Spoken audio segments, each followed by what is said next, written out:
That defensive end looks like. He played a little bit of that at junior high, and he's see if he can do something.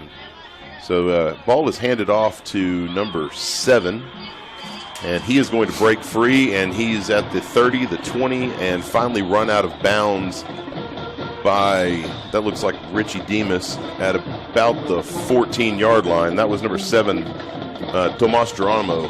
It looks like they're not going to waste any time here. They lined right up and took off. Yeah, that was about a 40-yard run. That's some of that speed I was talking about, man. He got to the outside and he took off, man. It's not a good way to start this drive. So hopefully Coach Hood can make some adjustments and be able to seal that corner there. All right, so they come to the line. They're in almost identical the set that we run. Flag has been thrown. I think he's going to wave it off. I think he counted 12 and thought it, or counted 12. Thought he counted 12. Yep. So, yeah, he's waving the flag off there. And he plays right into the hand of what I was talking about in junior high coaching. He thought he had counted 12, but it turns out there's actually 11. 3-back set for the Tigers. Ball was snapped. They're going to hand it off to number 3. Pedro, it looked like he got a strip there for a second, but wasn't able to come away with it. Number 3 is Zamian Davila, and he's going to run it to about the 12-yard. No, I'm sorry, that's past the 10. That's the 7-yard line. It looks like it's going to be about 2nd down and about 5. Clock continues to run. We're at 11 minutes here in the first quarter. 0-0 ball game. And Slaton threatening inside the goal line. They hand it off to number 23, who is going to just run right in for the score with very little problems at all. That number was Jaden Gwynn, number 23. They I think it was at a 5-play drive maybe. So they ran it up to the 40, out to about the 14. Yeah, 3 or 4 or 5 plays. It wasn't long. Not really wasting any time at all. So Slaton lines up in that swinging gate that we used to run on extra points before we found Mr. PE, and they're going to run out of it. It looks like they're actually going to run a play. So ball is snapped to number 15. He's going to run around the pile, and he's going to be chased back to the 20-yard line. He's still on his feet, and he's going to throw it, and he's actually going to throw a complete pass to number 23, Jaden Gwynn. So what looked like a broken down 2-point conversion, it actually looked like he wasn't going to make it in. He was all the way back at the 20. They had him by the shirt. He is actually able to break free, and he's able to sprint to the other end of the field and throw the ball into the corner to Jaden Gwynn for the 2-point conversion. So with 11 minutes left in the first quarter, 10:57 actually, not long. We're already down 8-0. Yeah, it took them about 2 minutes to get in and score, man, and you want to come out and get a stop, and that's completely opposite of what you want to do to start the game. Was really fast on it. Hopefully we settle in and get some stops on the defensive side. I agree.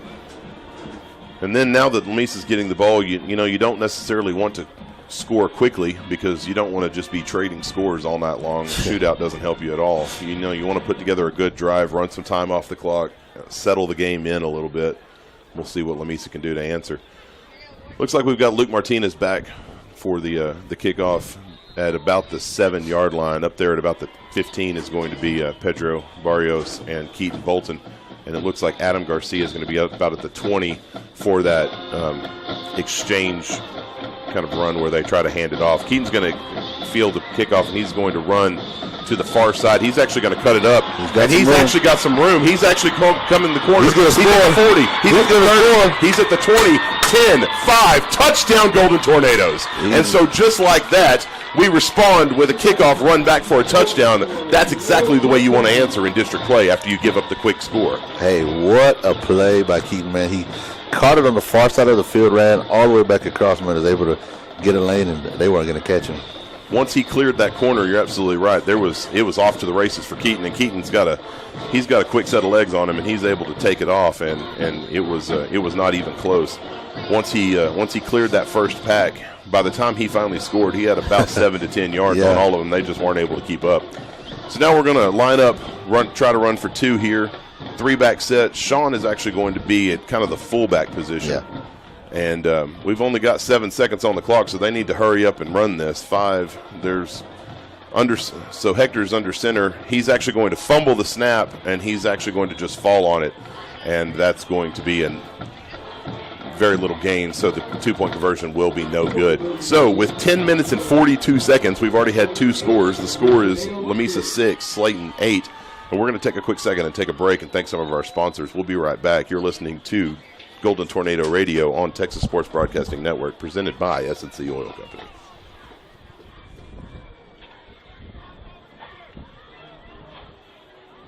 Claiborne's Thriftway in Lamesa has supported all of our area youth for decades. Enjoy local, friendly, hometown shopping at Claiborne's with special deals throughout the store. The smell of the fresh deli is a popular spot at Claiborne's, offering up fast and fresh hot lunches and dinner on North 4th Street in Lamesa.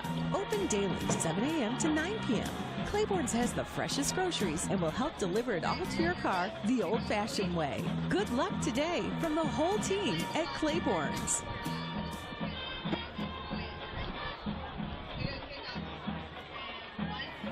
Try that one more time, and we are back.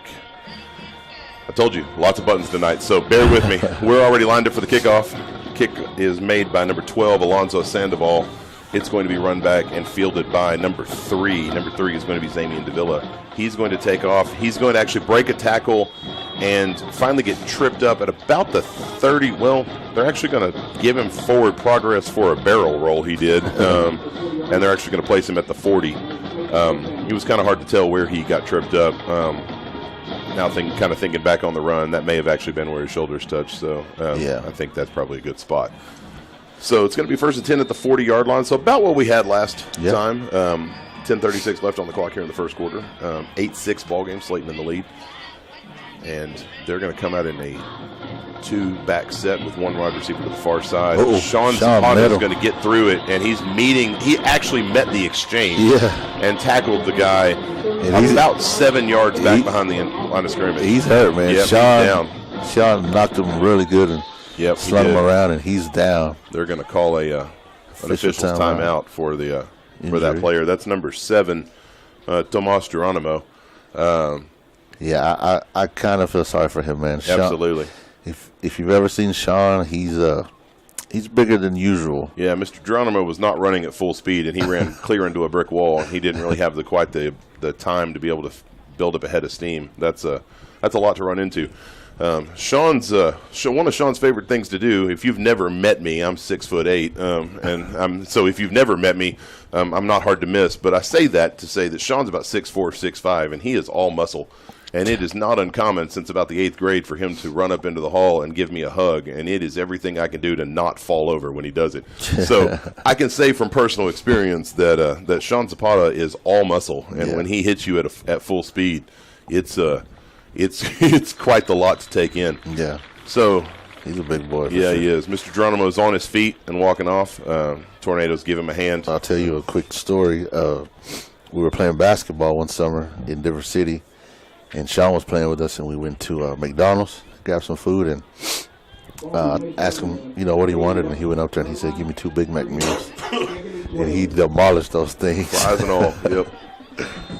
He can put away some food. All right, we're lined back up, 2 receiver set on the far side. They're going to hand it off. Sean's going to run him down from the far side. Actually was able to chase him down. Sean's got quite a bit of speed on him as well. That was, I believe, number 15 and on the run, and that's going to be C.J. Ainsley. And it's going to be about a 5-yard gain. Well, actually, sorry, they were back about 4 or 5 yards. So that would have been about a 7-yard gain. So we're looking at about 3rd down and 5. And big down right here, man. It is a big down. After that quick score by Slaton, this is the moment where you kind of bow your neck and try to get that stop, and hopefully can get the ball back and turn the tide back in your favor after you were able to run one back for a touchdown. Yeah, be ready for a pass. So here we are in a tight set again. 2 receivers to the far side.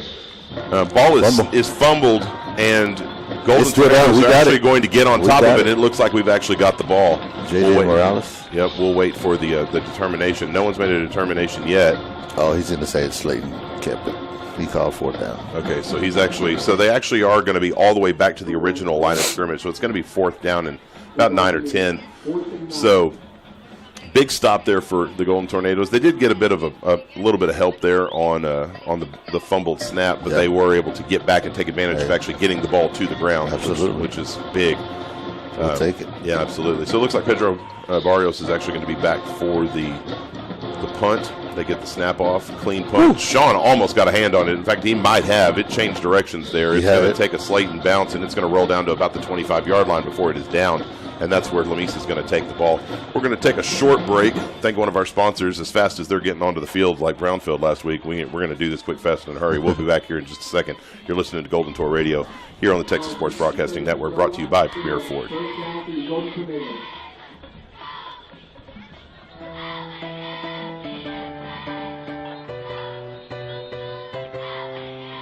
Hey parents, grandparents, Golden Tour fans, did you know that you can show your support right here on Golden Tour Radio for your special tour or lady tour for less than a cup of coffee a day? Whether they're on the field, court, track, you can even show your support for those that are shining the band, on the stage, arena, and in the classroom. Prices are half off for non-business.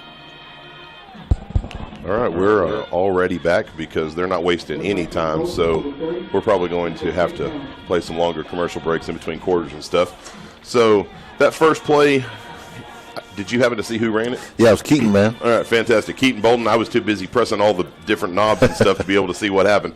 So it was about a 5-yard gain. We're looking at 2nd down and 5 from the 30-yard line, 2nd down and 6. And we're in a tight set, moving right to left. And one receiver on the far side. Ball is snapped. They're going to hand it off to Keaton, and he's going to dance around a little bit, and he's going to get out to about the 34-yard line. It looked like they grabbed a face mask, but they don't have the view we do up here. Absolutely. I'll tell you what, being at the top level of this press box is a pretty sweet gig. Yeah, sure. We've got a full view of all of the stands, all of Lamesa out into the cotton fields. Yeah, it's a pretty view out here. All right, so 3rd down and about 3 at the 34-yard line. The play comes in, and they're going to be in a 2 wideout set, like 2 tight ends, 1 back. Ball is snapped. They're going to hand it to Keaton, and he's just going to run right behind some big old blockers, and he's going to make it all the way out to about the 42-yard line before he's stopped, and that'll be good enough for a Golden Tornado first down. Good 8 yards, man, right up the middle. Absolutely. And it looks like nobody really even touched him until he was past the first down marker. So that was solid blocking on the behalf of the O-line there. So that's exactly what you want to see. So now here it's going to be first down at the 42-yard line. Lamesa is going to come out, 2 receivers to the near side, 2 tight end set. They're going to send Pedro in motion.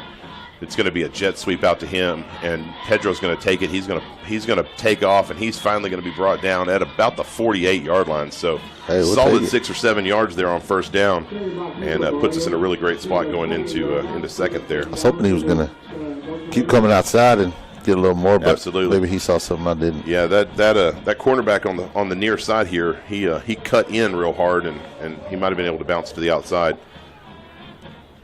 All right. Pedro in motion, and they're going to hand it to Keaton. Keaton's going to pop to the outside, and he's actually going to make it for the first down and then some. He's finally going to be run out of bounds at the 37-yard line, and it's going to be good enough for Golden Tornado first down. Yeah, Keaton, he's running hard tonight, man, and it looks like we run that play a couple of times just the opposite side of the field, and it's working, man. Yep, and they really don't know what to do with the speed of Keaton. He's about the time he hits the line of scrimmage, he's got a full head of steam on him, and there's really nobody there to be able to keep up with him. Yep. All right, we're in a tight set, 1 receiver to the near side in tight. They're going to send Luke in motion, hand it off to Keaton, and Keaton is going to run up the middle for about 4 yards or so to the 39-yard line. Hey, there's nothing wrong with that, man. Just keep chipping away. Stay in front of the sticks. 6-8 ball game. Lamesa is down by 2 after missing that 2-point conversion. We've got about 6 minutes and counting left in the first quarter. Still plenty of ball game left tonight. Sun is starting to go down. Lights are on. We're set up for second down. Going to be a tight set with 2 wide receivers in real tight up on the formation. They're going to send Luke in motion. They're going to jet sweep out to him, and he's going to actually be met in behind the line of scrimmage. He's actually going to break the first tackle, but he's able to be slowed down just enough for another 3 or 4 defenders to get to him, and they're going to take him back to the original line of scrimmage. Actually, it looks like he's going to be about a yard behind it, so it's going to be 3rd down and 11. It's kind of funny. We've got one of the Slaton coaches beside us in the press box, and as soon as Luke got the ball, he was yelling, "Somebody get number 11! Somebody get him!" I guarantee you that was a big majority of the scouting report was Keaton Bolton, Pedro Barrios, and Luke Martinez. All right, 2 receiver set. It's going to be passed into the flats to Luke, who's going to catch it one-handed. He's going to cut it up. He's going to break a tackle, and he's at the 10-5, and he's at the end zone, and that is a Golden Tornado touchdown. And just like that, we've already put 2 scores on the board with 4 minutes and 59 seconds left to go in the first quarter. And we'll see what they do, if they just line it up and kick 1 or if they actually go for 2. And you can see why the coach was yelling to get a hold of him, because anytime Luke gets the ball, man, he's liable to score. Absolutely. The defender that was nearest to him when he broke that tackle actually tried to go for the top of his shoulder pads, and Luke is agile enough that he's able to just kind of bend down and was able to skirt underneath it. To be able to tackle Luke Martinez, you really have to do a good form tackle, line him up, and take him down. All right, so we got Sean Zapata there in the fullback position. Looks like he's going to be doing some blocking. Luke's going to pass it out. He's actually going to get the sweep, and he's actually going to pass it to Cove Rodriguez into the corner of the end zone for the 2-point conversion. Yeah, Cove ran a drag route from the backside and caught it right in the back of the end zone. And just like that, with 4 minutes and 59 seconds left to go in the first quarter, it is 14-8, and that is a completely different ballgame from where it was on that first drive. Yeah, good drive coming out. The play we scored on was just a little 2-yard out pass, and Luke caught it and made something happen. Absolutely. So we're actually going to read off some of our sponsors. I promise you we'll get to the commercials this evening, but they are not wasting any time. It's a lot like Brownfield was last week. So we're going to read this off real quick. Our 2022-2023 Lamesa Athletic and Academic supporters are SST Wealth Management, Stevens and Telchik of Lamesa, Texas, Claiborne's Thriftway, Lucy's Flower Shop, Lamesa Butane, Sonic Drive-In of Lamesa, Two Buds Tires 24-hour mobile service, Jones McCall Pharmacy, Stock and Pedal Florist, Lamesa Physical Therapy and Rehab, Pedrosa's Restaurant and Sissy's Drive, McCall's Gifts by Julie, Alicia's Stop and Shop, Dr. Molina Family Medicine, Terry and Risa Coleman with Mesa Irrigation. If you'd like to show your support for the Golden Tornadoes this year on Golden Tour Radio, please call or text Clay Vickers at 325-575-0427. We offer half price for nonprofit and non-business sponsors, so family and friends can afford to give a shout out for their favorite Golden Tornado. Kickoff is fielded by number 23, Jaden Gwynn. I've had to look his name up about 9 times, and for some reason I can't seem to remember that. He's actually going to field it a little short and is actually able to run it out to about the 42-yard line. Around the same spot they've been. Absolutely. So looks like they're going to start, like you said, right where they've been the last 2 times, and we're going to get this underway with 4 minutes and 53 seconds left to go in the quarter. Yeah, hopefully we can get them behind the sticks once again and capitalize on this defensive possession. Lisa playing in tight, kind of the way Brownfield did with us last week, and really kind of forcing them to come off the run, and we'll see if they do that. They're in a 2-receiver set, 1 tight end back just a little bit with 1 back. They're going to snap it, hand it off to number 15, who's actually going to cut just past Sean and cut the corner, and he's going to easily get a first down out to the 46-yard line. That was C.J. Ainsley. Yeah, he saw Sean, and I guarantee you he sped up. Yep. He actually almost bounced backwards or so, about a yard or so, just to get out from the hands of Sean, because he knew once Sean got a hold of him, he was going to the ground one way or another. Yeah, we'll see if they stick to the run. Last week they went to a spread shotgun formation and threw it around a little bit, so we'll see what they do. All right, so it looks like they're actually, just like you said, spreading it out a little bit. They got a 4-receiver set now, 1 back. We'll see how we respond. They're going to bring. There goes the quarterback. They're bringing Keaton off the side. He looked like he was trying to anticipate the run, but the option rather, and the quarterback, number 10, Braden Brown, actually keeps it and cuts onto the inside, and he's actually going to run for a first down, and he's going to be run out of bounds at the 34-yard line. Yeah, Slaton, man, the quarterback, all the running backs there are running hard, man. They really are. All right, so we're set to go here on first down and 10 from the 34. 1 receiver to the near side here, 2-back set.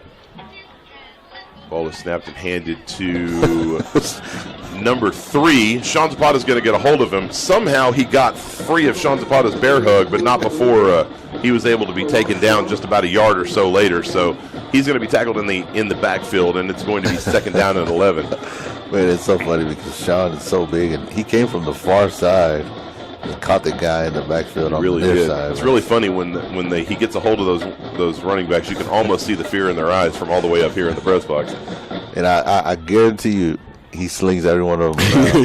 yeah, he absolutely does. In about 2 circles before he throws them down. So we're at second down and 11. They're in a 2-receiver set, one to the far side, one to the near side. Ball is snapped, and quarterback's just going to keep it, and he's just going to take off running. Sean's going to chase him down from the far side again, and he's going to, again, swing him down about twice and do what almost looks like a wrestling move, and is going to throw him clear to the ground, but not before he's able to gain about 3 or 4 yards. Every time, bro, every time. He was coming like a freight train. He really like was. I will say Sean's got great speed on him. For as big as he is, he's got a motor on him. He can run just about anybody down. It's going to be third down and about 8. 17 seconds left on the play clock, or the play clock. And so Slaton is just now running the play in. They may have to burn a timeout here. They're going to have to burn one here. 3 minutes and 14 seconds of counting left in the quarter. They're not going to get it. 2-1, and they are calling a timeout. Well, so I think they're going to actually give them the timeout. The flag was thrown, but it should have been a delayed game. But yeah, it sat on 0 for a fair second there. So they're going to call a timeout. We're going to take a second and try to get one of our sponsors in. We will be right back. You're listening to Golden Tour Radio on Texas Sports Broadcasting Network.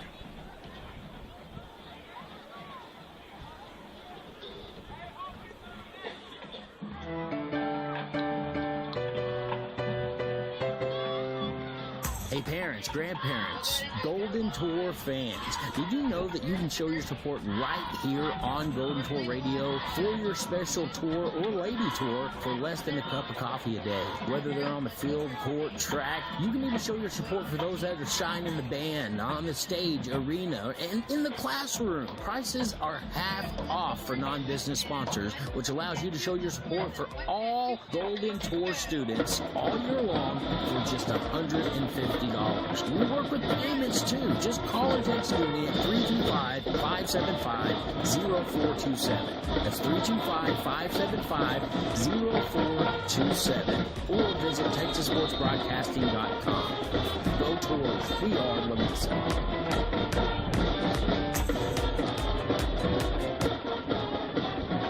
good play. So the ball is pitched to number 15. That is going to be C.J. Ainsley. And he is going to cut it out to the outside, and it looks like he's actually going to run for a first down. Yeah, that was a good play call, man. They put everybody on the near side and ran it to the far side where we only had one player out there. Looked like Luke got held to me, but, again, I don't have the yellow flag today, so it's not my call.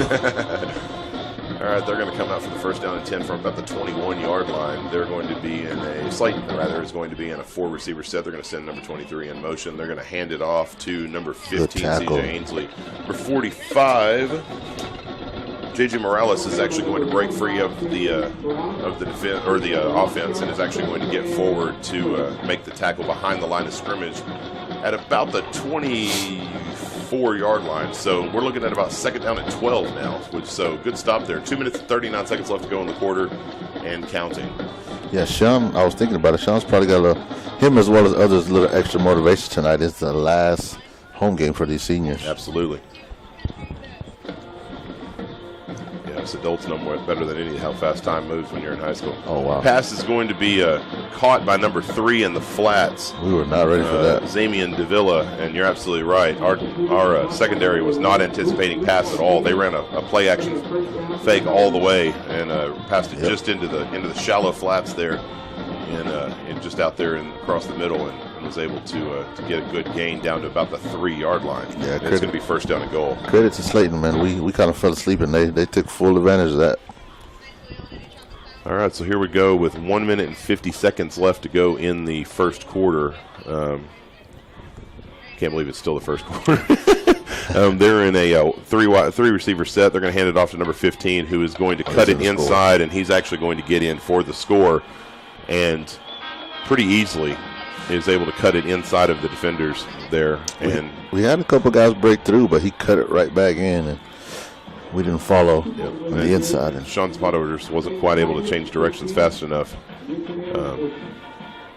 C.J. Ainsley's got a fair set of wheels on him. So they're going to actually line up for the extra point. It looks like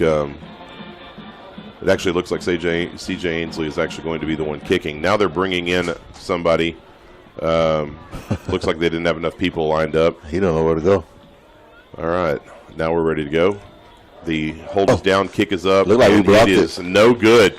So the game is going to be tied at 14. So that's definitely going to change how you handle this this next quarter or so. It was interesting because I was going to say that the scoreboard read 16-14 when they scored. Now it's reading 14-15. Now it's 14-15. I think that's right. Because they 8-6.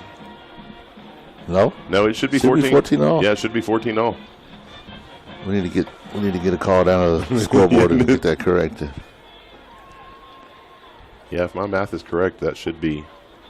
Yeah, that should be 8 plus 6 is 14. Yeah. I know I'm a history teacher, but I can do a little bit of math. Yeah, don't ask me that.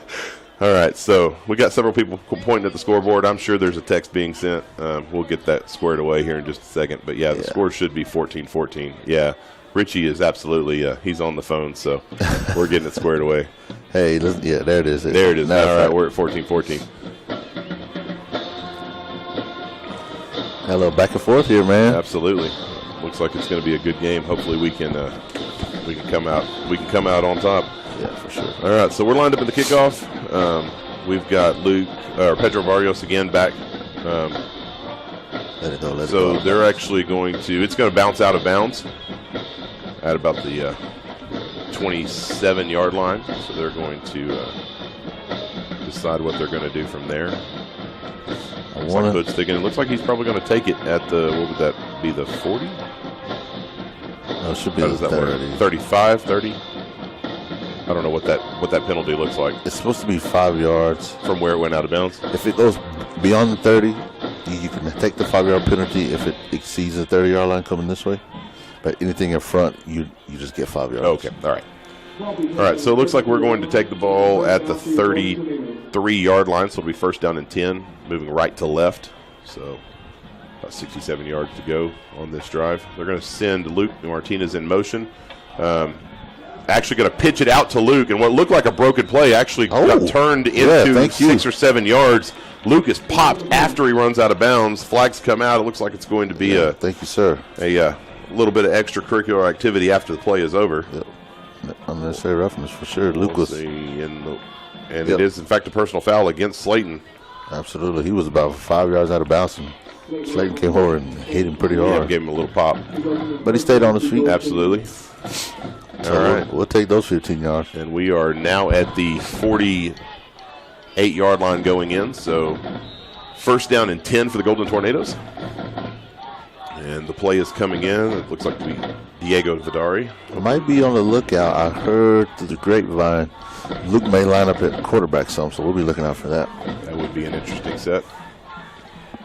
All right, so 2 receiver set. Luke's in motion again. They're actually going to hand it to Pedro coming across, and he is actually going to run out to the 45-yard line. Going to get a gain of about 4 on there. And he was about a foot away from breaking that tackle. He absolutely was. Number 30 had the hem of his garment there. It was one of those moments where the defender was able to get hold of just about whatever he was getting a hold of, and he was just hanging on for dear life and was actually able to bring him down.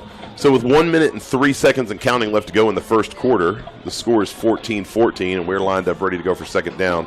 2 wide receiver set, 1 back. They're going to hand it to Keaton. Actually, no, it's going to fumble, and Hector's actually going to have the wherewithal to pick it up and actually get it. He's actually going to turn it into a 1-yard gain. And so what was kind of a busted play, I think there was some miscommunication on Hector's part about whether or not he was actually going to hold on to the ball or not. For sure. So now we're looking at third down and about 6. Still manageable, 32 seconds left. There are 20 seconds left on the play clock, so we're going to have to run one here. We're lined up in a 2 receiver set, 1 to each side. Ball is snapped. He's actually going to pass it to Luke Martinez, who just past his fingertips. He's going to get popped and is unable to bring the ball in. Man, I don't like that, man. Clearly he wasn't going to catch the ball, and Slaton's guy still come over and knocked him in the bag. Yep. But I guess it's legal. Yep. So with 18 seconds left to go, the clock is stopped on the incomplete pass. We're looking at 4th down and 6. So we're going to have Luke back in the punt in the punter's formation here. It looks like we don't have enough players on the field. Maybe JJ is running back on. It's like we're not even close to having enough players. We got 11 now. Okay. Okay. I had to do a quick count, but there's 3 seconds left on the clock. Get that ball snapped. They're actually going to pop it off to Luke, and he's going to get the punt off, and they're waving him off. Go get it. Go get it. It's bouncing, and they're actually going to down it at the 1-yard line. So fantastic stop there by the Golden Tornadoes. Yeah, way to flip the field right there. With 9 seconds left to go in the first quarter, the ball is spotted at the 1-yard line, and so Slaton now has 99 yards to go. And that definitely is going to play into your favor with that shortened field. Yeah, for sure. Got to be careful coming out here, though, man. You don't want to stack the box too much because they've been able to break a few, and last thing you want to do is give up a 99-yard run. Absolutely. You also want to make sure you play that pass because, everyone's expecting the run here. Yeah. That was some good route running there on that one pass play that they were able to run. Yep. It'd be risky, but I feel like in this game, hey, the playbook's wide open for both teams. Especially with everything that's on the line for it. I completely agree. So they're going to go in a spread formation, 4 wide out. We've got 1 back. We've got no safety. And they are going to pass the ball to the flats, and he's not going to make it very far. He's actually going to make it to about the 8-yard line, but a flag was on the play. Oh, no. And I don't know who it's against. I think he's going to call offsides. I thought he was calling horse collar, but I think he was holding his microphone. The flag was before, right as the play started. They're actually calling illegal formation on Slaton, so they're going to move it back about a half a yard or so, and it is right up against the goal line. This would be one of those moments where you really need Sean Zapata to just break through the line and get the safety. Yep, well, he's out there. Yep.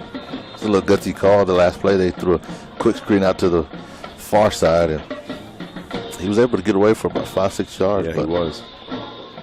You're absolutely right. That was a gutsy call. So they actually are going to run the clock down, and that's actually going to end the first quarter.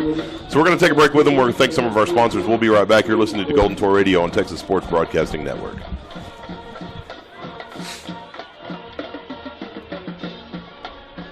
Hometown, local businesses.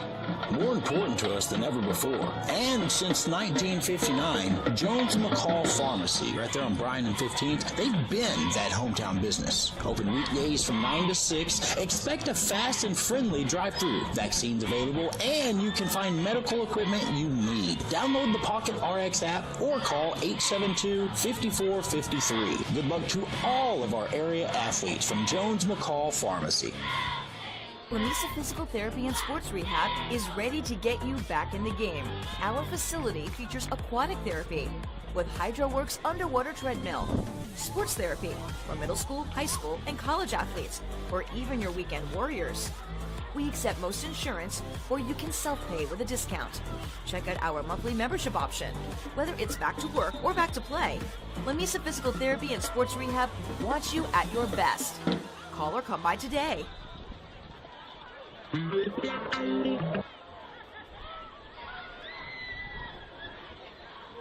right, sorry about that. I was unable to get to the pause button fast enough. Apparently, I don't know how to work a computer. All right, so now with a whole new quarter to go, the ball has been backed up to the end zone on the other side. So Slaton's going to be going right to left. They're in a 3-receiver set to the near side, 1 to the far, 1 back. They're actually going to pass it, and they're going to throw it away.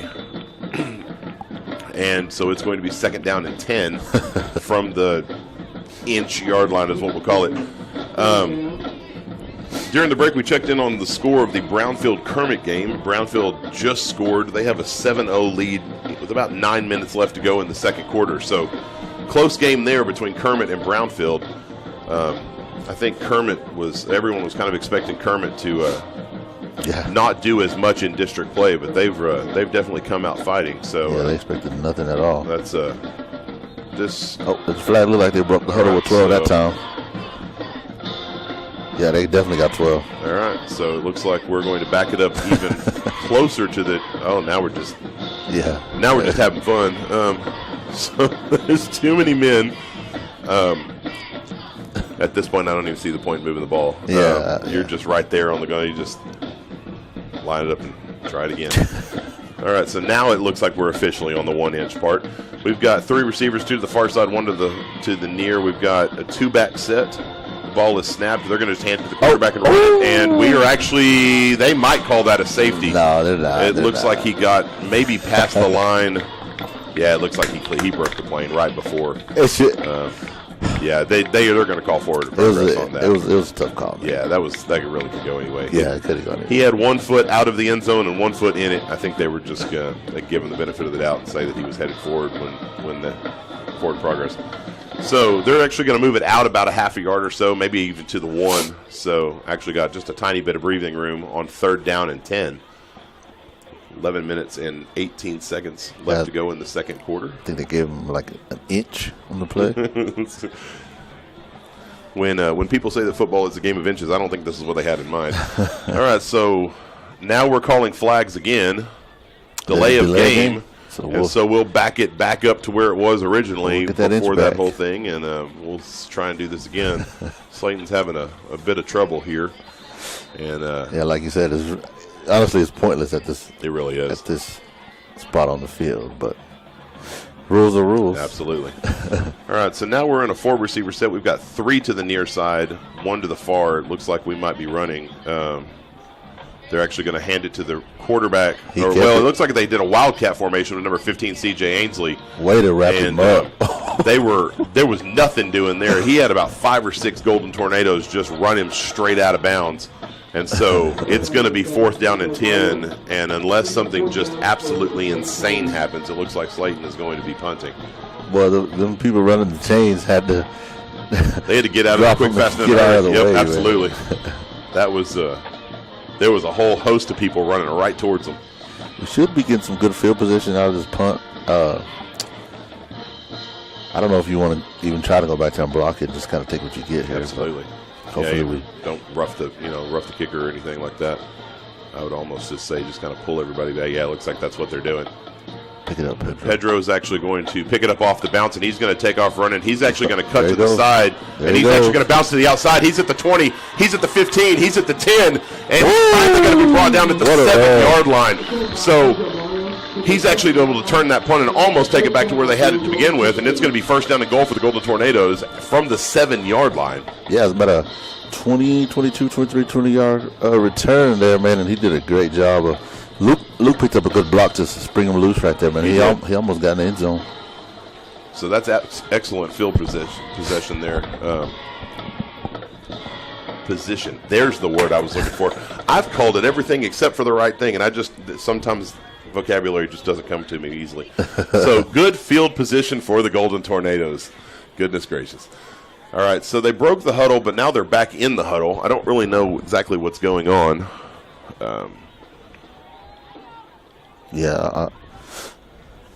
Let's see what the play clock hasn't even started. I know. It's about to start right now. So, all right, so now we're running out. It's going to be 1st down and 7 goal from the 7-yard line. That's going to be Pedro under center. He's going to hand the ball off to number 74. That is Sean. And they're not going to take him down. They finally. It took about an 8 of them to finally bring him down, but not before he gained 3 or 4 yards there on the play. Hey, run it 4 times. 100%. I completely agree with that idea. Last home game, senior year, he's going to find a way to get in that end zone if you give it to him. Just keep running it down their throats and just force them to stop you. Looks like Pedro's still going to be under center. We didn't see him. We didn't see him run any quarterback last week. No, we didn't. I don't see Hector. Maybe getting the break because I know a lot of these boys go both ways. Absolutely.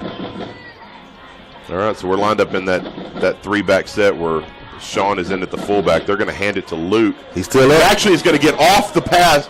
So they went in for the tackle. They had him down, bent over, just like I said, and he was able to slip out of that, was able to keep his feet completely backwards, turn himself around, and run down to the 1-yard line. I'm not sure really how he stayed on his feet for all of that, but that was yeah, he's That's Mr. All-Around Athlete for you there. And we're back on the inch line. We are. Like we were for Slaton. So now it is 3rd down and goal.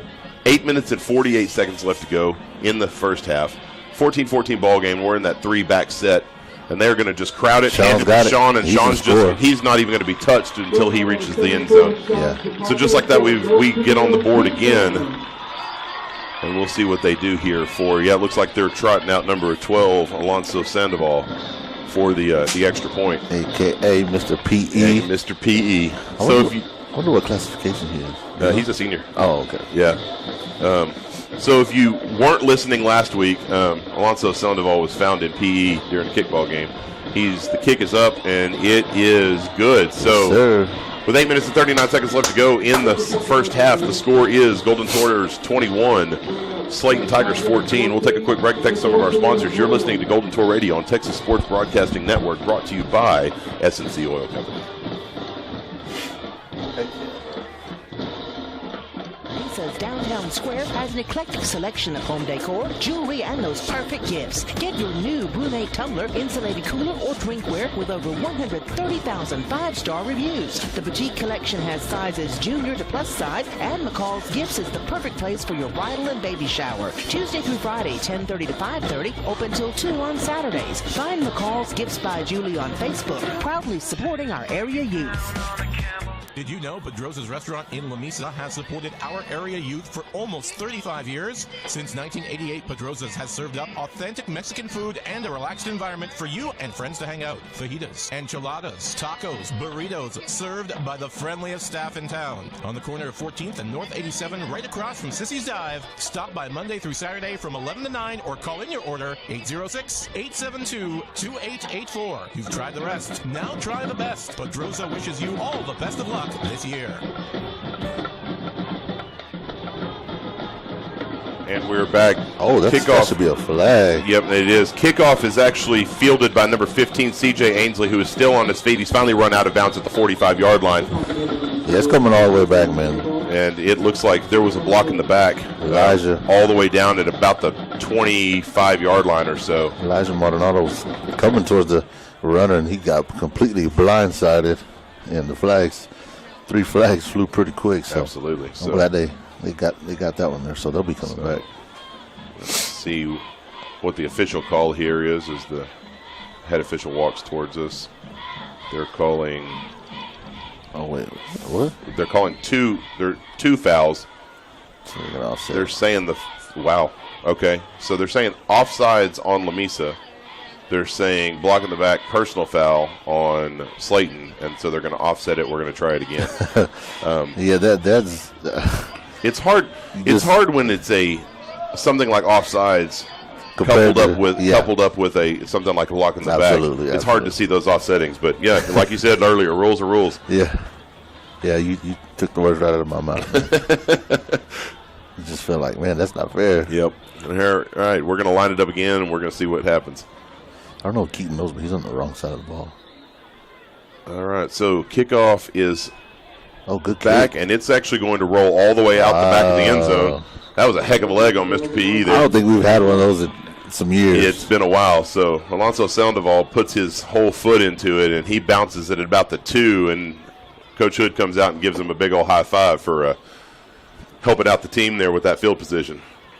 He's getting water bottles. He's getting high fives. He's getting it all on the sideline, man. I'll tell you what, there's a bunch of sideline love for the kicker when he puts his leg into it. We were watching him in pregame, and he was hitting 40-yard field goals, only backed up about 3 yards. At one point, he stutter-stepped on a bad snap and still was able to get his motor going enough at about a 2-yard spot for him to still kick a 40-yard field goal. So the kid he's got a leg behind him. He does, man. All right, so we're lined up in a 2-receiver set, 2 backs. And there is a flag on the play. Ball is handed off to number 7, Tomas Geronimo, who's actually going to run it for about 12 yards to the 37-yard line. Yeah, we'll see what the flag is. Offsides, I'm going to guess. I think you're probably right since the play kept going. It looks like they were. Or another illegal formation. They are calling it illegal formation. So actually, that's going to work in our favor. It's going to back it up 5 yards, and we're going to try first down again. So now we're looking at about I keep saying about. We are looking at 1st and 15 from the 20-yard line. So that's the problem with running the so many backs in the backfield is you run the risk of having somebody line up in the backfield that's not supposed to, and you get 5. And you have to line them up just perfectly.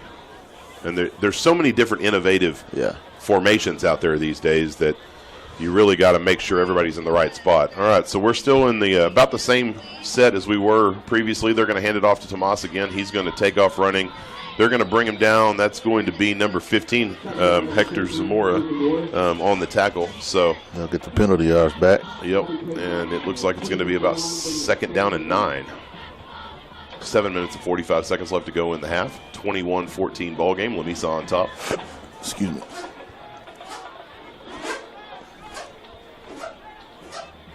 Like still doing it.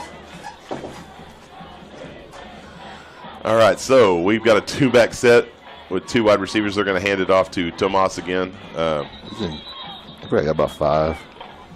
All right, it looks like it's going to be about 3rd down and about 5 or 6 to go on that. Sorry for the pause in the action there. It sounded like somebody was winding up one of those toys that you actually, the cars that you take off, and coaches were having fun over there in the other room. So I had to be the bad guy and knock on the window.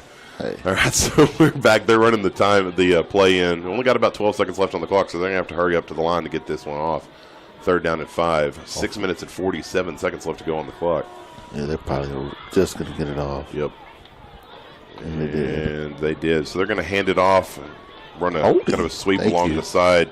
It's going to be number 3. He's going to be run out of bounds by Luke. And Luke's actually going to do the right thing. He's going to come to a complete stop, make sure the guy is staying upright so that he doesn't get the flag. Yeah, it's going to be holding for sure.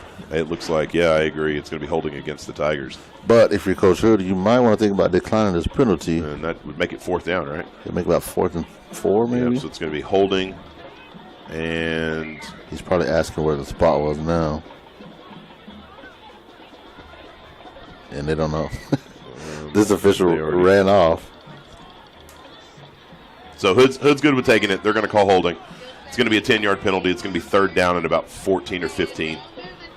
And the ball's going to be placed at the 20-yard line. So, a good 3rd down and 15 here. 6 minutes and 34 seconds left to go in the half. Not a bad decision as long as you don't give them anything big right here. Absolutely. Keep it in front. So we're in a 3-receiver set, 1 back. Ball is snapped. He's going to drop back, and he's going to air it out. He's wide open. He's actually going to come back towards the ball. Gosh. And Pedro is able to break to him, but not before he's able to make the 1st down. And the ball is actually going to be placed at the 40-yard line. So that idea to hold on to the penalty and take the not take the loss of down there kind of came back to bite him. It looks like. Yeah, it looked like Pedro and Ricci had a miscommunication over there, man. Due to cover, yeah, he was wide open, and honestly, it played in our favor. He had to come back to get the ball, otherwise he might have been gone. Yeah, he would have scored for sure. So they're going to hand the ball off. He's not getting past Sean. I can't tell who it is because Sean. Oh, no, that was number 54. Zeph. I think you're right. I think that is Zeph. Yep, Zeph Cifuentes had a hold of him, and he runs him back, and looks like a 1-yard loss on that play. So Pedro's coming out, so I'm going to assume the D coordinator is going to want to talk to him and probably blame that miscommunication on him. But yeah, it looks like Hood's talking to him right now. He won't be out very long. No, not at all. All right, so Slaton comes to the line. They're in a 3-receiver set, 2 to the far side, 1 to the near, headed right to left. They're going to snap the ball to the quarterback, who's going to pass it to the shallow far side, and number 23 was wide open, and he just dropped the pass. We may need to call timeout. That was the same route pattern they ran, and Ricci was confused and ran to the inside man. And Coach Tipton is out on the field yelling across to his men. Tipton definitely sees the miscommunication there. And Pedro's coming back. Yep. They're going to bring Xavier Zarola out. Pedro's going to be back in. They're in a 3-receiver set again, 2 to the far side, 1 to the near.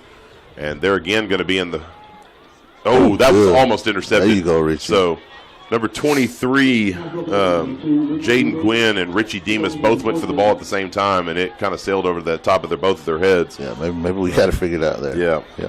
That was a nice break on the ball. So it's going to bring up 4th down and 11. And Pedro's going to drop back to receive the punt. 5 minutes and 15 seconds left to go in the half. 1-score ball game, and we'll kind of see what we can do from here. They are spread all out on this punt. And they're actually going to fake it. He's going to fake it. And he's actually going to pass the ball, and he's wide open. Number 3 is going to catch the ball, got a little bit of blocking, and he might actually score. Yep, he's going to. And we're able to drag him down to the ground. That's Richie Demas coming from the far side of the ball, is able to bring him down at the 1 yard, 2 yard line. So absolutely not what you want to see in a fake punt. But, yeah, we were not ready. No, we weren't at all.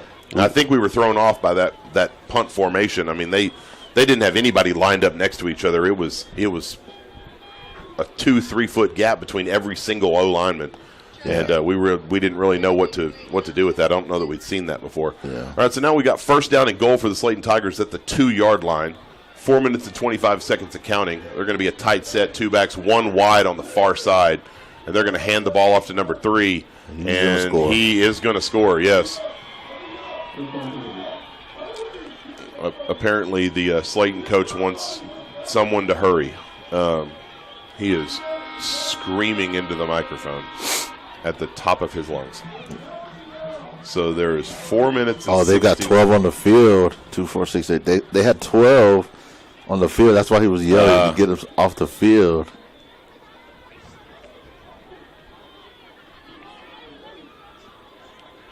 All right, so we're lined up for the 2-point conversion. Ball is snapped. Tight formation, and Hector Zamora is actually able to get his hands on it and pop it up. So we're actually going to maintain the lead, 21-20, with 4 minutes and 16 seconds. We're going to take a quick break and thank some of our sponsors. We'll be right back. You're listening to Golden Tour Radio on Texas Sports Broadcasting Network. Bienvenidos a Premier Ford. ¿A qué le puedo ayudar? Bueno, andamos en busca de una troca para trabajar y para salir. Qué bueno, aquí tenemos Super Duties en modelos de XL, King Ranch y Platinum. Vamos a verlas. Vamos. Aquí en Premier Ford of Lamesa estamos para servirles, estamos para ti. Bueno, gracias por todo. El trato fue fácil y es lo que me gustó más. Good luck today from Sissy's Dive. Stop by from 11 to 8, Monday through Saturday, and fix those cravings for Sissy's famous milkshakes, banana splits, pies, cakes, brownies, and the best ice cream in town. I myself enjoy my dessert first, then dive into Sissy's famous Terra Burger or Philly cheesesteak. Sissy's Dive has supported all of our area youth since 2013. Across from Pedrosa's Restaurant on North 87 in Lamesa. Call ahead, 806-870-7867. Good luck from Sissy's Dive.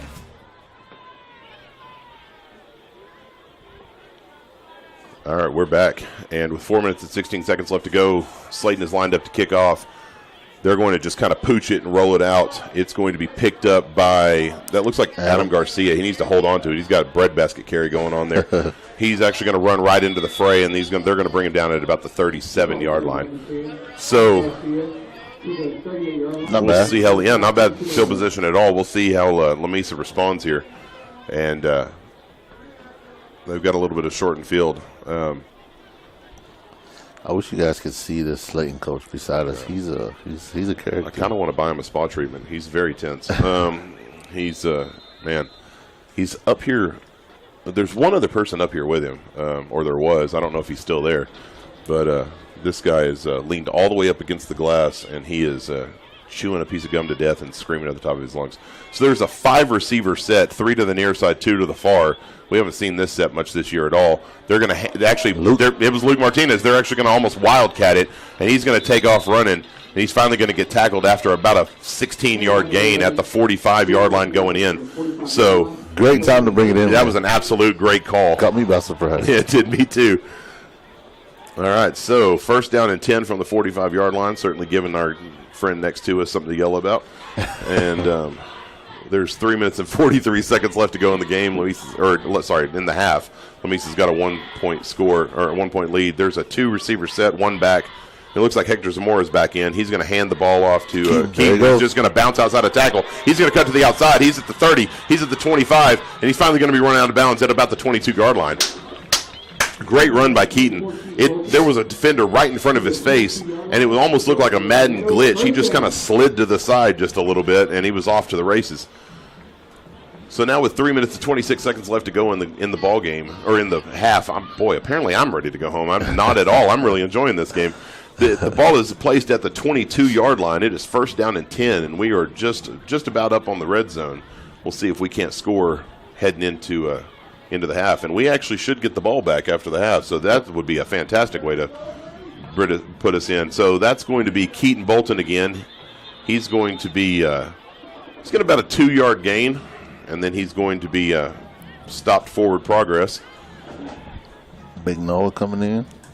So 3 minutes and 11 seconds left to go in the actually in our half too, but also in the Brownfield game. Brownfield has a 13-0 lead on Kermit. So those ball games moving at about the same speed. So they're going to bring Adam Garcia out. They're going to bring Cove Rodriguez in, and they're in a one-receiver set, one back. They're going to send Pedro in motion. They're going to hand it to Keaton, who's going to bounce around a little bit. He's still on his feet, and he's actually going to gain 2 or 3 yards out to the 17-yard line, and it's going to be third down and about 4. Yeah, you definitely want to take your time here, run some of this clock down. You don't want to give them too much time. They've proven they can move the ball on you quick, fast, and in a hurry if they need to. There's 2:24 left in the half. Clock is still counting. 1-point ball game, 21-20. Lamesa on top. And we got 14 seconds left on the play clock. This coach is yelling for a blitz. So somebody's working. It looks like they're actually going to call a timeout. Not a bad timeout. Yep. They haven't used any yet in the half, so that's your first. That's Lamesa's first charge timeout of the half. So, yeah, I agree. Bring it back in, circle the wagons, and get a game plan. So we're going to take a quick break. Thanks some of our sponsors again. And we'll be back here in just a second. You're listening to Golden Tour Radio on Texas Sports Broadcasting Network, brought to you by Premier Ford.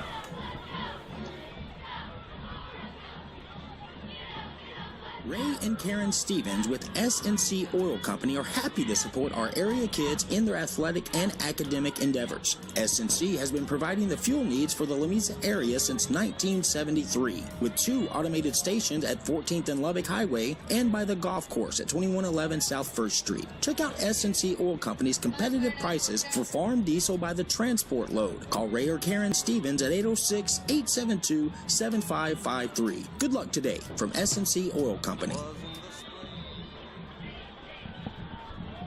And we're back. All right, third down and 4. Hector Zamora is going to take the snap.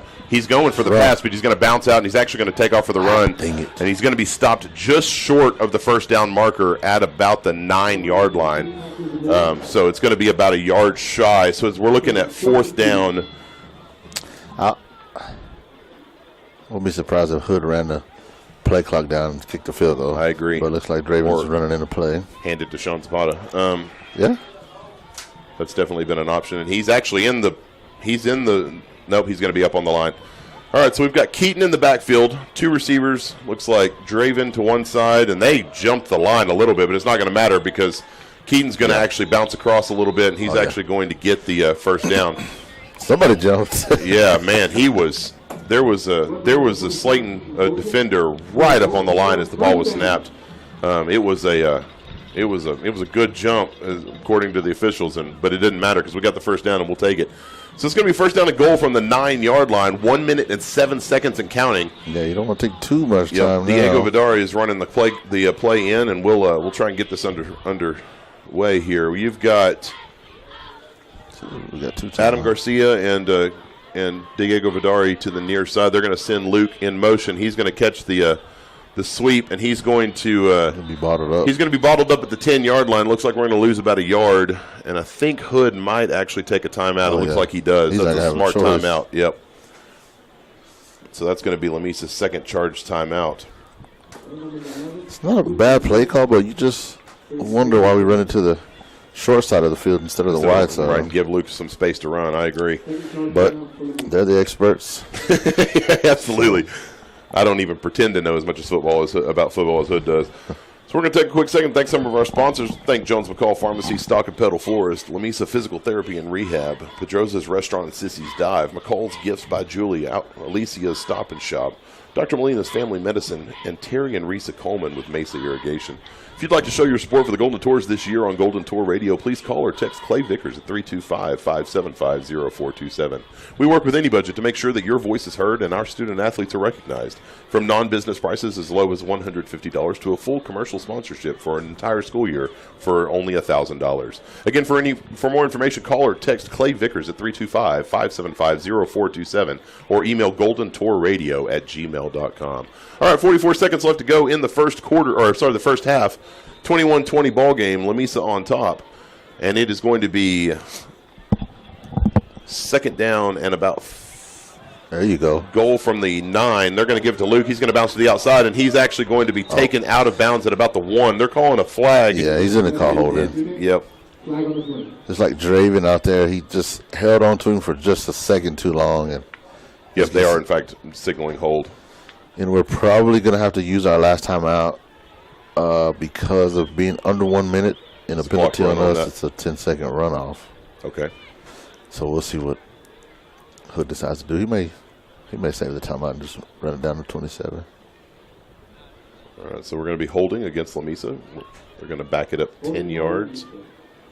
And since it looks like they're going to call that the hold happened at about the 7-yard line, so the ball's going to be placed at about the 14, 16. I can't count.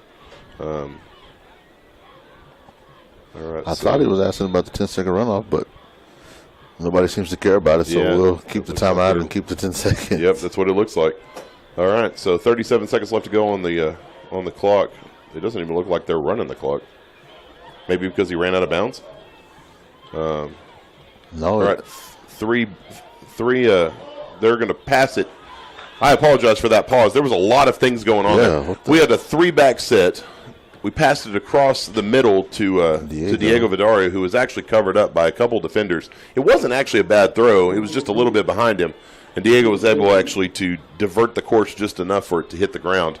So with 33 seconds left to go, it is 3rd down and goal from the 16-yard line. Yeah, I don't think we've thrown a pass to Diego all year that I can remember, and I guess we try to surprise him there. All right, so we're in a tight formation here, 1 back. They're going to send Luke in motion. Play action. He's going to pass it to Luke, who's actually going to make a defender miss. He's going to cut inside. He's going to come back to the outside, and he's going to just waltz in completely untouched. And just like that, with 25 seconds left to go, Luke Martinez is going to be in for the score. 27-20. Your Golden Tornadoes take the lead. See if we're going to kick it again here. I think that's probably the smart decision. Give yourself a good 8-point lead if he makes it. And with 25 seconds to go and getting the ball.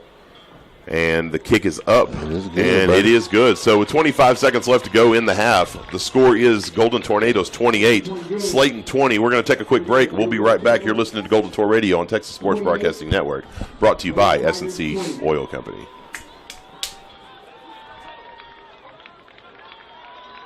To support you. That's Zematic Strong Point. Your Zematic by Lindsay dealer is a knowledgeable pivot irrigation professional who will help you customize the right equipment for your operation. Our dealer network offers replacement parts for any brand of pivot, installation, and training. Superior service when you need it, and factory certified support for new products, electrical systems, design, and controls. See Terry Coleman at Mesa Irrigation Company, 1609 North Highway 87 in Lamesa, Texas.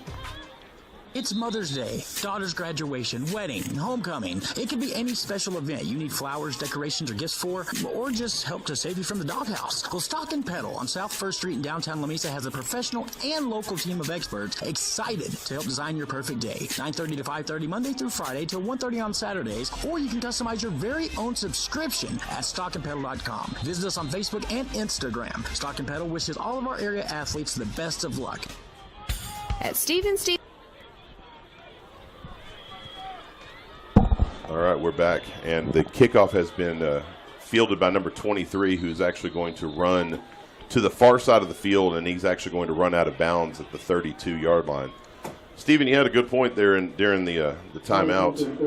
Let's see if I can mess with these levels just a little bit there. There we go. That's better. Yeah. All right, so you had a good point that, you almost wondered if they just wanted to kick it out of bounds and not risk the run back, but we're able to get the stop there. So and not bad field position either. So It looks like they're going to pull everybody back, just keep everybody in front of them and try to get it to the house without letting them score. Yeah, they've got 18 seconds, maybe 3 or 4 plays if they can stop the clock. Yep. We'll see. And they've got 2 timeouts left, so the ability to stop the clock. Sean's just going to take off at a bull rush. Oh, I'm sorry, that was number 45. The quarterback's going to throw it out of bounds. Number 45 is I got a different J.J. Morales. Yeah, JJ. I've got a different roster. It's sitting on 3 pages and it's in landscape, so it may take me a moment to find the numbers if I don't readily recognize the number. J.J. took off at a dead sprint. There was a bit of a cut block there that they were able to get him down onto his knees. Otherwise, he would have plastered that quarterback. So now we're looking at 2nd down and 10, 13.3 seconds left to go in the first half. 28-20 ball game. Lamesa on top. They're going to send him in a motion, 4-receiver set. They're actually going to hand him the ball. Sean's going to be right there, and he's going to grab him by the. Absolutely. A late call there. You couldn't see, but Luke and the guy were standing face to face, and that guy just threw Luke to the ground. The play was already over. All right, so it took the official a second to grab the to flag. Realize what happened. Yeah, I was like, surely you're going to grab that flag. Sean Zapata took off running towards Luke clapping, and I think they're trying to decide 15. whether or not they thought Luke was talking or not. It's going to be 15 back, bud. And they're going to call unsportsmanlike conduct against Slaton. Absolutely. I mean, they were just face to face, and he just absolutely threw Luke to the ground for no reason. All right, so it looks like with 3.7 seconds left to go in the half, they're going to back the ball up 15 yards. And I wouldn't be surprised if Luke baited him into that. Oh, absolutely. But we'll take it, man. Three seconds. Looks like we're going to go into the half with the lead and get the ball coming out. But pending this play. Yep. All right, so 28-20 ball game. The ball is placed at the 18-yard line. The first down marker is at the 42. I think they're trying to decide whether or not they want to put some time back on the clock. Well, now they're coming over to talk to the coaches. Oh, well, what's going to happen is maybe they're talking about the 10-second runoff now. I don't know.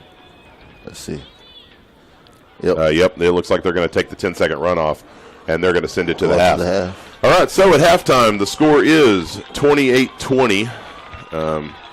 We're going to they're going to let that clock run down, and we're going to kind of talk through for just a second. So basically, this first half, you gave up quite a bit of yardage, but all in all, your offense looked great. Defense had some good stops when they needed to, but overall, got to clean up a little bit on defense, just a little bit. Had some miscommunications in the secondary, but nothing that they can't make a second half for sure. Second half adjustment and go from there. All right, so we'll take a break.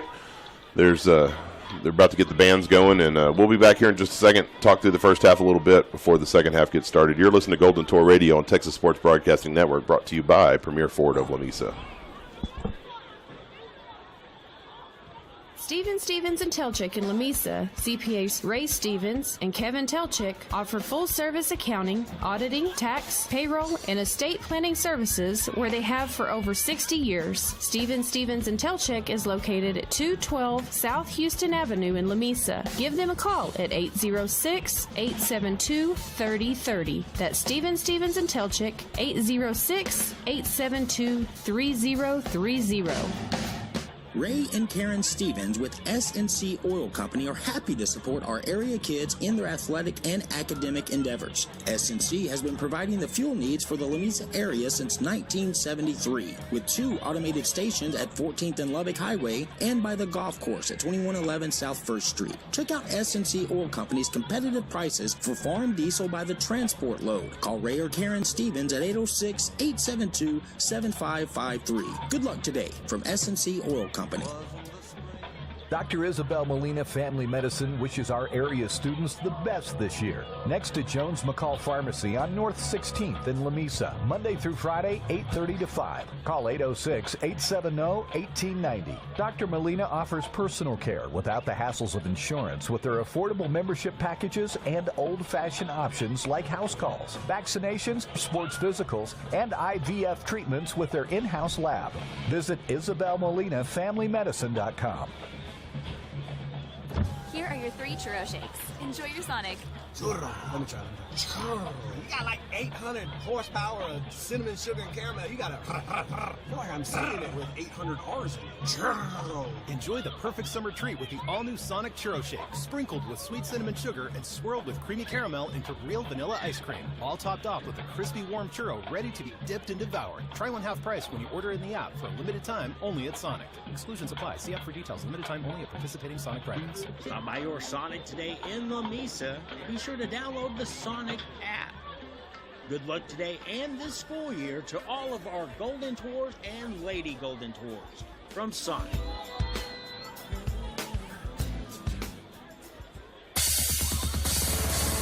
SST Wealth Management is a full-service wealth management practice at 212 South Houston Avenue in Lamesa. Owner Ray Stevens, a financial advisor with Avantax Wealth Management, offers full-service financial planning and wealth management. Give Ray a call at 806-872-3030. That's 806-872-3030. SST Wealth Management proudly supports all of our area youth. At Texas Sports Broadcasting, we believe all high school athletes deserve media coverage. That's why it's our goal to create sports radio stations for your school. The TSB network finds hometown broadcasters, folks from your community who already know and support your student athletes. Texas Sports Broadcasting creates stations that are in your community for good, with local support and coverage of all school events, from your main varsity sports to track and cross country, and even rodeo and stock show events. Find out more at TexasSportsBroadcasting.com. The folks at Lamesa Butane are proud supporters of all of our area student athletes. For all your gas, diesel, and propane needs for your farm or ranch, give Stacy a call at 1-800-772-5201. That's 1-800-772-5201 on South Lynn Avenue in Lamesa. Good luck this season from everyone at Lamesa Butane. Alicea's Stop and Shop on 2nd Street is always there to back the tours. Open 7 to 7 weekdays till 1 a.m. on Fridays and 2 on Saturdays. As the home of the $1 fountain drink, Alicea's Stop and Shop has the best homemade full-size tamales, menudo, barbacoa, tortillas, homemade salsa, and fresh chicharrones. Alicea's Stop and Shop has exclusive Mexican candies with fresh popcorn with chamoy pickles. Alicea's Stop and Shop want to wish all our Golden Tours and Lady Tours good luck this year. Shake that. Bienvenidos a Premier Ford. ¿A qué le puedo ayudar? Bueno, andamos en busca de una troca para trabajar y para salir. Qué bueno, aquí tenemos Super Duties en modelos de XL, King Ranch y Platinum. Vamos a verlas. ¡Vamos! Aquí en Premier Ford of Lamesa estamos para servirles, estamos para ti. Bueno, gracias por todo. El trato fue fácil y es lo que me gustó más. Hey there! Did you know Claiborne's Thriftway in Lamesa has supported all of our area youth for decades? Enjoy local, friendly, hometown shopping at Claiborne's with special deals throughout the store. The smell of the fresh deli is a popular spot at Claiborne's, offering up fast and fresh hot lunches and dinner on North 4th Street in Lamesa. Open daily, 7 a.m. to 9 p.m. Claiborne's has the freshest groceries and will help deliver it all to your car the old-fashioned way. Good luck today from the whole team at Claiborne's.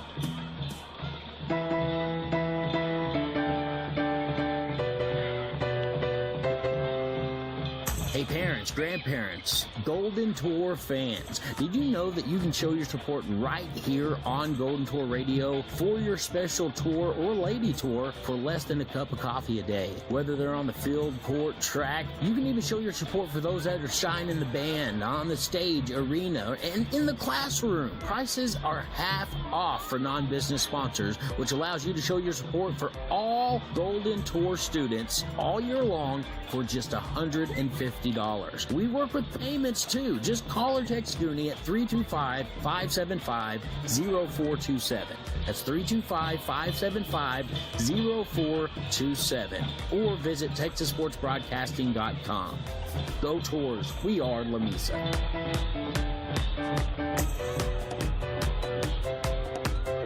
Hometown local businesses. more important to us than ever before. And since 1959, Jones McCall Pharmacy, right there on Bryan and 15th, they've been that hometown business. Open weekdays from 9 to 6. Expect a fast and friendly drive-through. Vaccines available, and you can find medical equipment you need. Download the Pocket RX app or call 872-5453. Good luck to all of our area athletes from Jones McCall Pharmacy.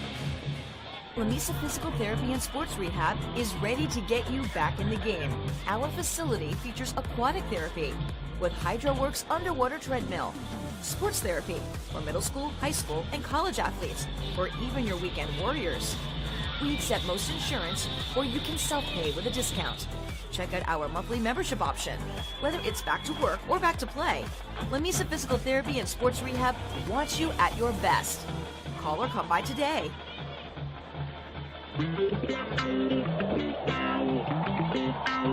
Looking for that special treat? Come by Lucy's across from the First Methodist Church. Lucy's has sweets for weddings, birthdays, school class parties, or any special occasion. You can stop by and grab a blessing box at any time. That includes a piece of cake and your choice of brownie and 2 cookies. Be sure to grab your free coffee while you wait. Lucy's Flower Shop proudly supports Lamesa athletics and academics. Go Tours! You know, McCall's Gifts by Julie on the west side of Lamesa's downtown square has an eclectic selection of home decor, jewelry, and those perfect gifts. Get your new brunette tumbler, insulated cooler, or drinkware with over 130,000 5-star reviews. The boutique collection has sizes junior to plus size, and McCall's Gifts is the perfect place for your bridal and baby shower. Tuesday through Friday, 10:30 to 5:30, open till 2 on Saturdays. Find McCall's Gifts by Julie on Facebook, proudly supporting our area youth. Did you know? And we're back. All right, so there's about 11:36 left to go in the half. The Slaton band has just played. Lamesa band is coming out. They're about to take the field. We're going to do a quick run-through of the first half. 28-20 ball game if you're just joining us. Lamesa on top in this district matchup. Slaton came out right off the bat and was able to score. They didn't take them long at all. They ran it out to about the 40 on the kickoff. Took them about 4 plays to go the other 60 yards. And they were able to get in for the quick score. And just like that, it was 8-0. And then in pretty dramatic fashion, Keaton Bolton was able to return the kickoff for a touchdown. And it made it 6-8 because we actually missed the 2-point conversion. Traded scores back and forth. It was 14-14 at one point before Lamesa was able to actually get the ball back and was able to get the score, making it 21-14. Slaton was able to get another score on the board, but they actually missed the extra point conversion, and it made it 21-20. And then Lamesa was able to get a good drive put together and was able to put 8 more points on the board and made it 28-20.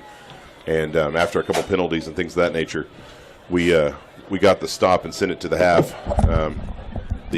Luke was able to do what we went back and watched on the live stream was, I'm going to be honest, he was shoved, but it was a great acting job the way Luke was able to throw those hands up in the air and throw his body down. That was fantastic. That was almost like taking a charge in basketball. It was fun to watch. But we were able to back him up far enough where they weren't able to get. They took the 10-second runoff on the penalty, and there was only 3 seconds left on the clock, and so just like that, we sent it to the locker room for halftime. So in this district matchup, Lamesa with the lead 28-20. It looks like at halftime Brownfield is up on Kermit 13-0.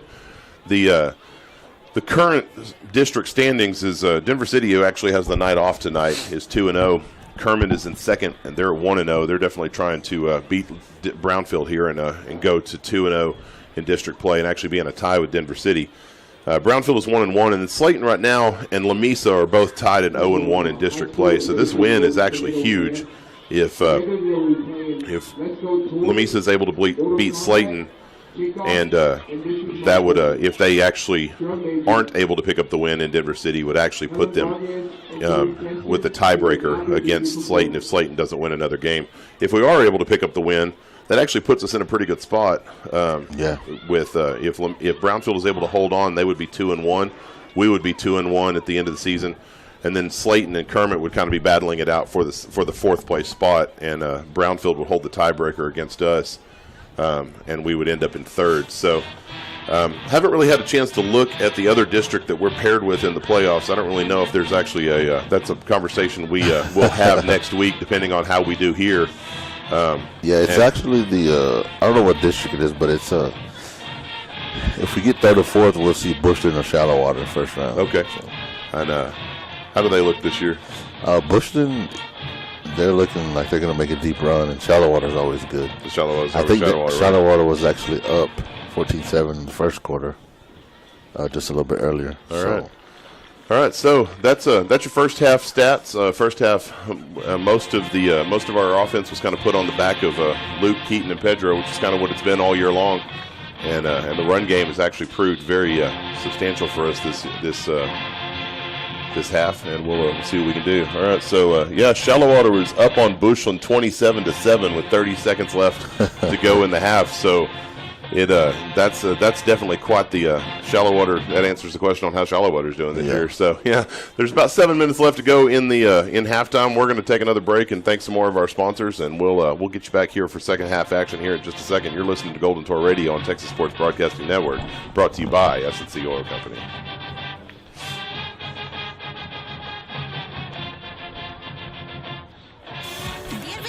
Premier Ford, ¿a qué le puedo ayudar? Bueno, andamos en busca de una troca para trabajar y para salir. Qué bueno, aquí tenemos Super Duties en modelos de XL, King Ranch y Platinum. Vamos a verlas. Vamos. Aquí en Premier Ford of Lamesa estamos para servirles, estamos para ti. Bueno, gracias por todo. El trato fue fácil y es lo que me gustó más.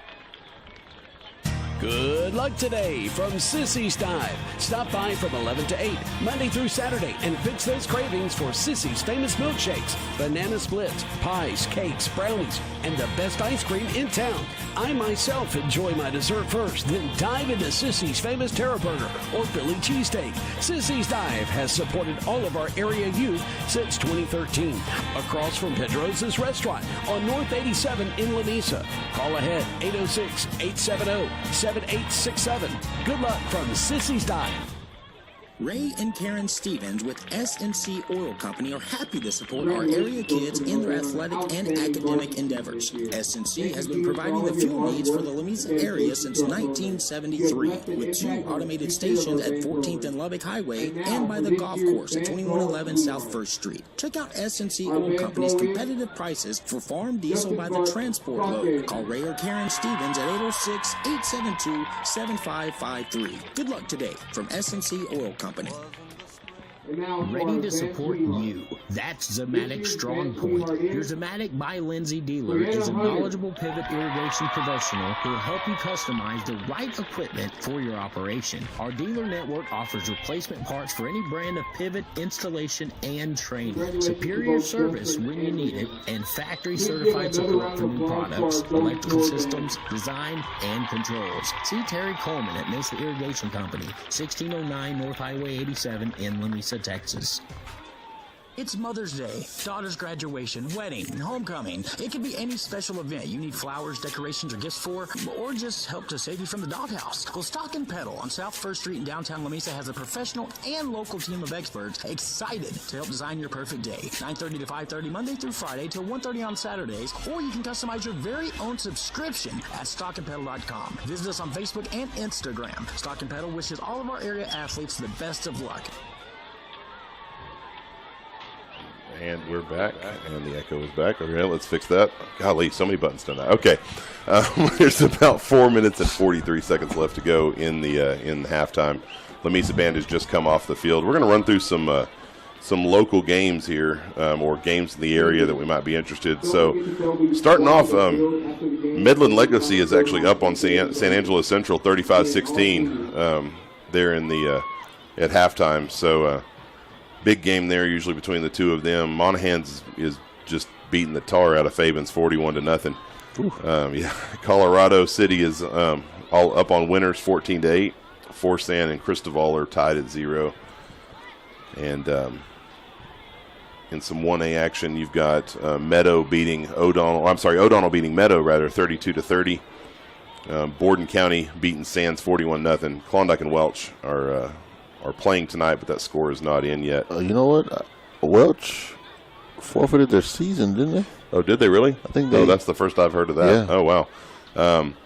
Ropes and Seagraves are tied at 14. Wellman Union is losing to Whiteface in the second quarter, 66-6. That one probably isn't going much past halftime. Post and Sundown are tied 13-all in the third quarter. And started to wonder if Post graduated some seniors last year because they haven't quite played the same way they did last year. They did. They also got new coaching staff. Oh, did they? Okay. And their best player this year that is committed to Texas Tech, he's sitting out this year. So there was they just didn't, the games didn't quite go the same way that they had been going, and kind of was wondering what was going on there. Yeah, so Odessa and Midland that's a big rivalry game. That's a hard thing to say for between the two of them. There, it's actually a 1-point game at halftime. Odessa's up on Midland 17-16. Adeleu's beating Lubbock Roosevelt 24-14. Rawls is beating Lockney 20-7. Levelland beating Borger 14-7, and Monterey is losing to Lubbock Cooper 17-8.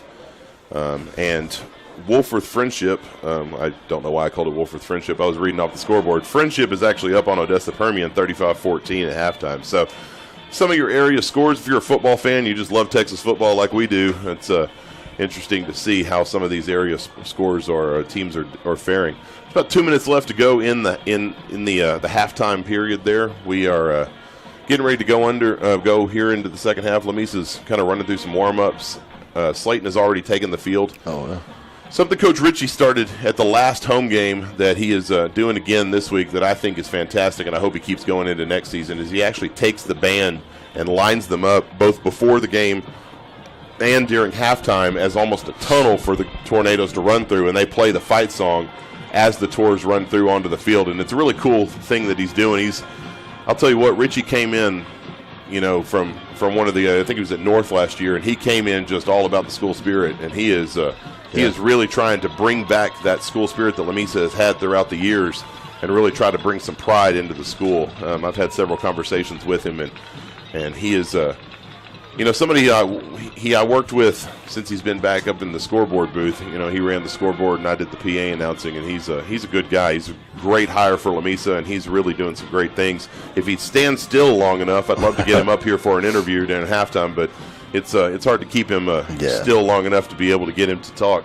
So he's his mind and his body is always moving about 99 miles an hour, and he's always trying to just do his job to the best of his abilities, and he's a good one to have here in Lamesa. Yes, sir. I totally agree. All right, so we've got about 45 seconds left to go. Lamesa is going to get the ball back. Well, hopefully we can turn that into a score, and both teams are taking the field, and we're ready to get this second half underway. Yes, sir. We'll see if we can keep the momentum going. Second half may be ideal if we could come out and get a touchdown on this first drive. Man. Absolutely. Got some of the younger cheerleaders cheering there on the sidelines with the older cheerleaders. There's a lot of pom-poms waving there. Yeah, my daughter is down there. I'm surprised she's not running out there to try to cheer with them. It's always fun to watch the younger generations, how much they look up to those high school kids. It's fun to watch them get in on the action. Before you know it, they'll be the ones absolutely cheering on Friday nights. It's funny that you say that. This senior class, they were all 8th graders when I first started here, and it's a junior class in the 7th grade, and I coached them all there in junior high, and it is hard to believe that they are upperclassmen now. That's just, man, crazy. That is crazy. All right, we're lined up and ready to go. The ball is kicked off, and it's going to bounce, kind of a pooch kick. It's going to be taken by Diego Vidari, who is going to run right up the middle, and he's going to bounce around a little bit. He's actually still on his feet. He's finally going to be stopped by about 4 different Tigers, and his forward progress is going to be stopped at the 40-yard line on their side of the field. So about a 60-yard field to go with here. We'll see what the Golden Tours can turn it into. Ball really kind of just, they weren't really trying to do much. I think they were just as afraid of a run back as we were at the end of the first half, and so they were just trying to kind of pooch it out there across the middle and hope somebody came up with it and give their defenders time to get down the field and get the tackle. All right, so Lamesa's going to take the field there in a 2-receiver set with 2 to the near side, moving left to right. Scratch that, sorry. They moved in on the tight end spot. That's a 1 receiver set. They're going to send Luke in formation. They're going to pitch it out to him, and he's actually going to bounce to the outside. He's going to bounce off Draven Cavazos, stay on his feet. He's going to run it forward to about the 47 or 48-yard line before they finally stop forward progress. And that's going to be about an 8-yard gain. Man, I think he would have broke, but Draven kind of got caught up and Luke kind of bumped him. It looks like Draven was trying to get the block, and he wasn't able quite to get it, and he was actually pushed back a little bit and pushed into Luke. And Luke bounced off. Still able to make a respectable gain out of it with an 8-yard gain. Absolutely. And with 11 minutes and 22 seconds left to go in the third quarter, it's 2nd down and 2. They're going to run a 2 wide receiver set both to the near side here. And ball is going to be snapped, and he's going to be kept. Pitched out to Luke. Luke is going to be take off. He's off to the races. He's the 20, the 15, the 10, the 5, and a touchdown. And so with 59 seconds gone in the first quarter or first half, let me try that again. 59 seconds left gone in the third quarter. The score is 34-20, Lamesa, and hopefully we can keep that cushion going just a little bit. Hey, that was just the option play run to a T. Hector had Keaton up the middle. The end crashed down. He pulled it, came outside. As soon as the cornerback broke on Hector, he pitched to Luke, and he was gone. You're absolutely right. Hector made 2 fantastic decisions on that play. Yes, sir. All right, Coach Hood off to the side. Coach Joseph Hood's brother, Matt, over here making sure everybody's enough people are in the play. They actually get the kick off. Did they call that good? Or? Oh, it was good. Yeah, it was good. Okay. All right, it looked like it went through, but then I didn't see anybody actually signal. So the score is 35-20 with 11 minutes and 1 second left to go in the ball game, in the third quarter. I apparently can't seem to keep straight what quarter in, so I'm going to try this real clearly. There's 11 minutes and 1 second left to go in the third quarter. We are up 35-20, and there you go. All right, so we're listening to Golden Tour Radio presented by Premier Ford of Lamesa and S&C Oil Company. Thanking some of our 2022-2023 Lamesa athletic and academic supporters: SST Wealth Management, Stephen Stevens and Telchick of Lamesa, Texas, Claiborne's Thriftway, Lucy's Flower Shop, Lamesa Butane, Sonic Drive-In of Lamesa, Two Buds Tires, 24-hour mobile service, Jones McCall Pharmacy, and Stock and Pedal Florist. If you'd like to show your support for the Golden Tornadoes this year on Golden Tour Radio, please call or text Clay Vickers at 325-575-0427. A portion of sponsorships goes to a scholarship fund for any Lamesa senior who has participated in any extracurricular activity while attending Lamesa ISD. Again, for more information, call or text Clay Vickers at 325-575-0427 or email goldentourradio@gmail.com today. Ball is fielded on the kickoff at the 10-yard line. It's number 23. And he's going to run it out he's going to be met by a couple defenders at about the 35-yard line. He's going to bounce off of both of them and is actually going to break the tackles. And he's going to bounce it up to the 43-yard line, rather, before he is finally taken down. And it's going to be 1st and 10 for the Slaton Tigers there at the 44-yard line. I'm trying to figure out who number 44 is. For Lamesa? Yes. Number 44 is, I have no idea. They don't have that on here. Yeah. So just about every kickoff we have, he runs straight down the field, and he just runs into a Slaton defender every single time. He did it again there. He just took his helmet off, but I can't tell who that is. Slaton's under center. They hand it off up the right side, probably for about 5 yards there. Appreciate you taking that over for me. You started talking about his helmet being off. I started trying to see who that was in front of me here, and I didn't realize the play had taken off. No, it's all good. This is a team sport right here up in the booth. And, yeah, we're covering all our bases. It looks like it's going to be about 2nd down and 5 to go. And I didn't want to tell you, but I had to decline a call from ESPN for us last week. But, oh, man. Well, we'll keep it at home. That's where we like it anyways. All right, we're in a 2-receiver set, 1 to either side, 2 backs. They're going to hand it off to number 7, and Sean Zapata's just going to get right back to him. No doing. And just like that, it's going to be about a 3. Well, actually, they're going to call it a 1-yard loss. Yep. It looks like he's going to make it forward about so. With that, it's going to be about 3rd down and about 6 or 7. So solid 3rd down here. Let's see if we can't get a stop and turn that into an even bigger lead. We'll see what we can do here. Yeah, they're so scared of Sean. They're helping him up off the ground. And it looks like some of our guys up front are having fun and playing well so far. Absolutely. All right, so here we go. 4-receiver set, 1 back. This ball's going to be snapped, and they're actually going to hand it off, and nothing doing. He's not going to get anywhere. He's going backwards. Yep. And it looks like Another 2-yard loss. Is that J.J. Morales there on the tackle? Oh. It's hard to tell. He's got his hand out. Yeah, J.J. Morales. And so solid stop there. It's going to back him up another yard or two. And so we're looking at 4th down and 8 on this. Yeah, you got to watch the fake. They faked it last time out of this. And they're actually lined up in that exact same formation they were when they ran that fake, where they've got – it almost looks like the old 6-man spread, but with 11 men on the field. They actually are going to punt it off. Almost got their hand on it. They're just going to call all those coaches are just going to yell Peter a bunch of times, and they're going to get away from the ball. Ball's going to roll out of bounds at about the 24-yard line. Lamesa is going to take over there.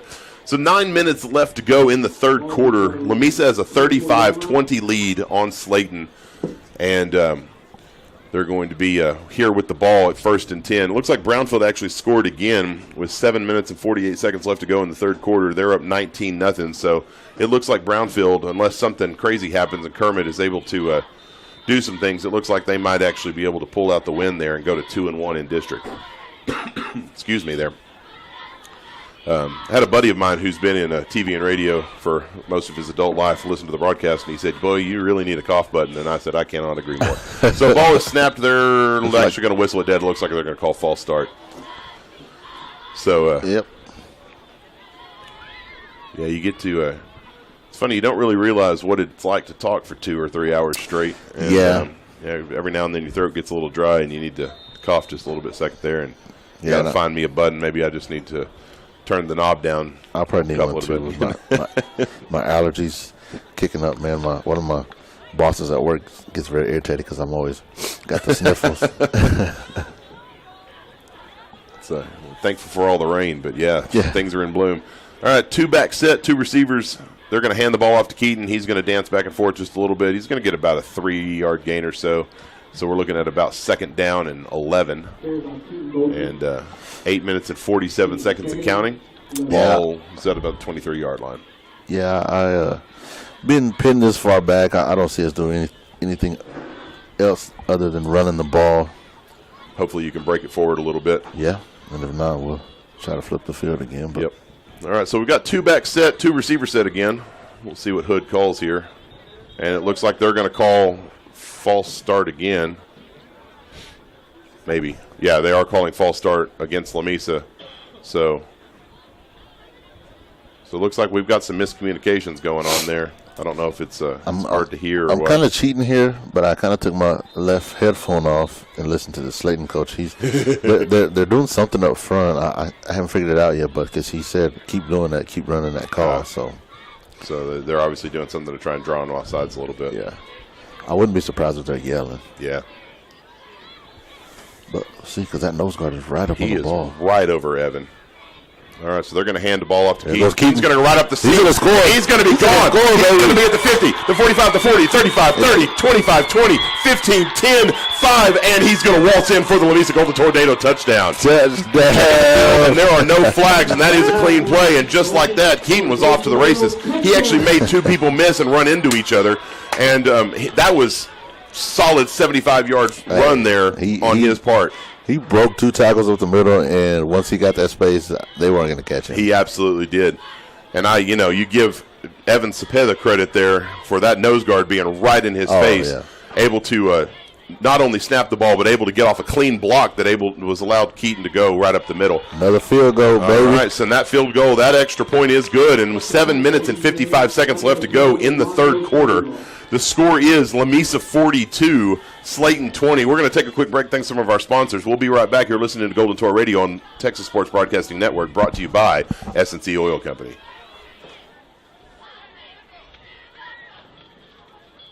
At Stevens and Telchick in Lamesa, CPAs Ray Stevens and Kevin Telchick offer full-service accounting, auditing, tax, payroll, and estate planning services where they have for over 60 years. Stevens and Telchick is located at 212 South Houston Avenue in Lamesa. Give them a call at 806-872-3030. That's Stevens and Telchick, 806-872-3030. Ray and Karen Stevens with S&C Oil Company are happy to support our area kids in their athletic and academic endeavors. S&C has been providing the fuel needs for the Lamesa area since 1973, with 2 automated stations at 14th and Lubbock Highway and by the golf course at 2111 South 1st Street. Check out S&C Oil Company's competitive prices for farm diesel by the transport load. Call Ray or Karen Stevens at 806-872-7553. Good luck today from S&C Oil Company.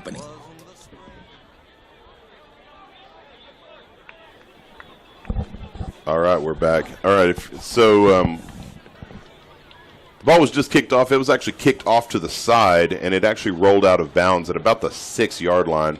It looks like Slaton is actually going to take the ball at the 30, and so that's where it's actually going to be. I'm going to be honest with you. If that was a called kickoff, I'm not going to complain about it. Yeah,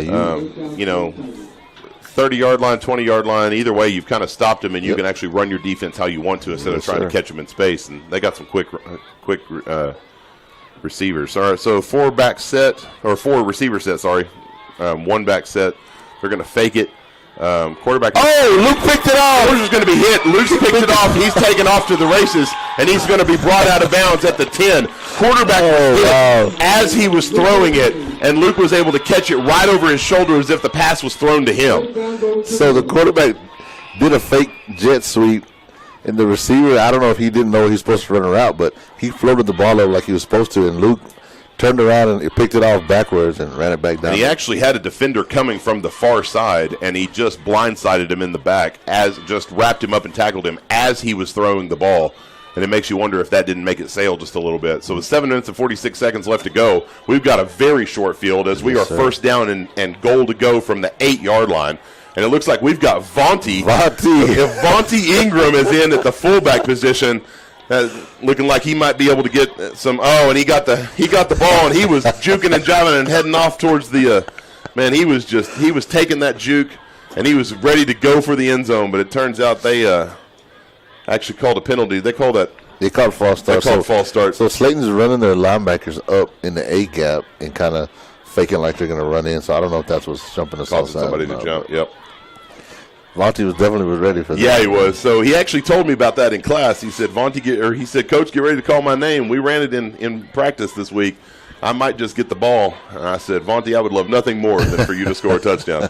Although if you do score a touchdown, I won't hear the end of it all week long next week in practice. All right, so they're lined up in the same formation. Varsity is in at the halfback position. They're going to hand him, and he's just going to take off.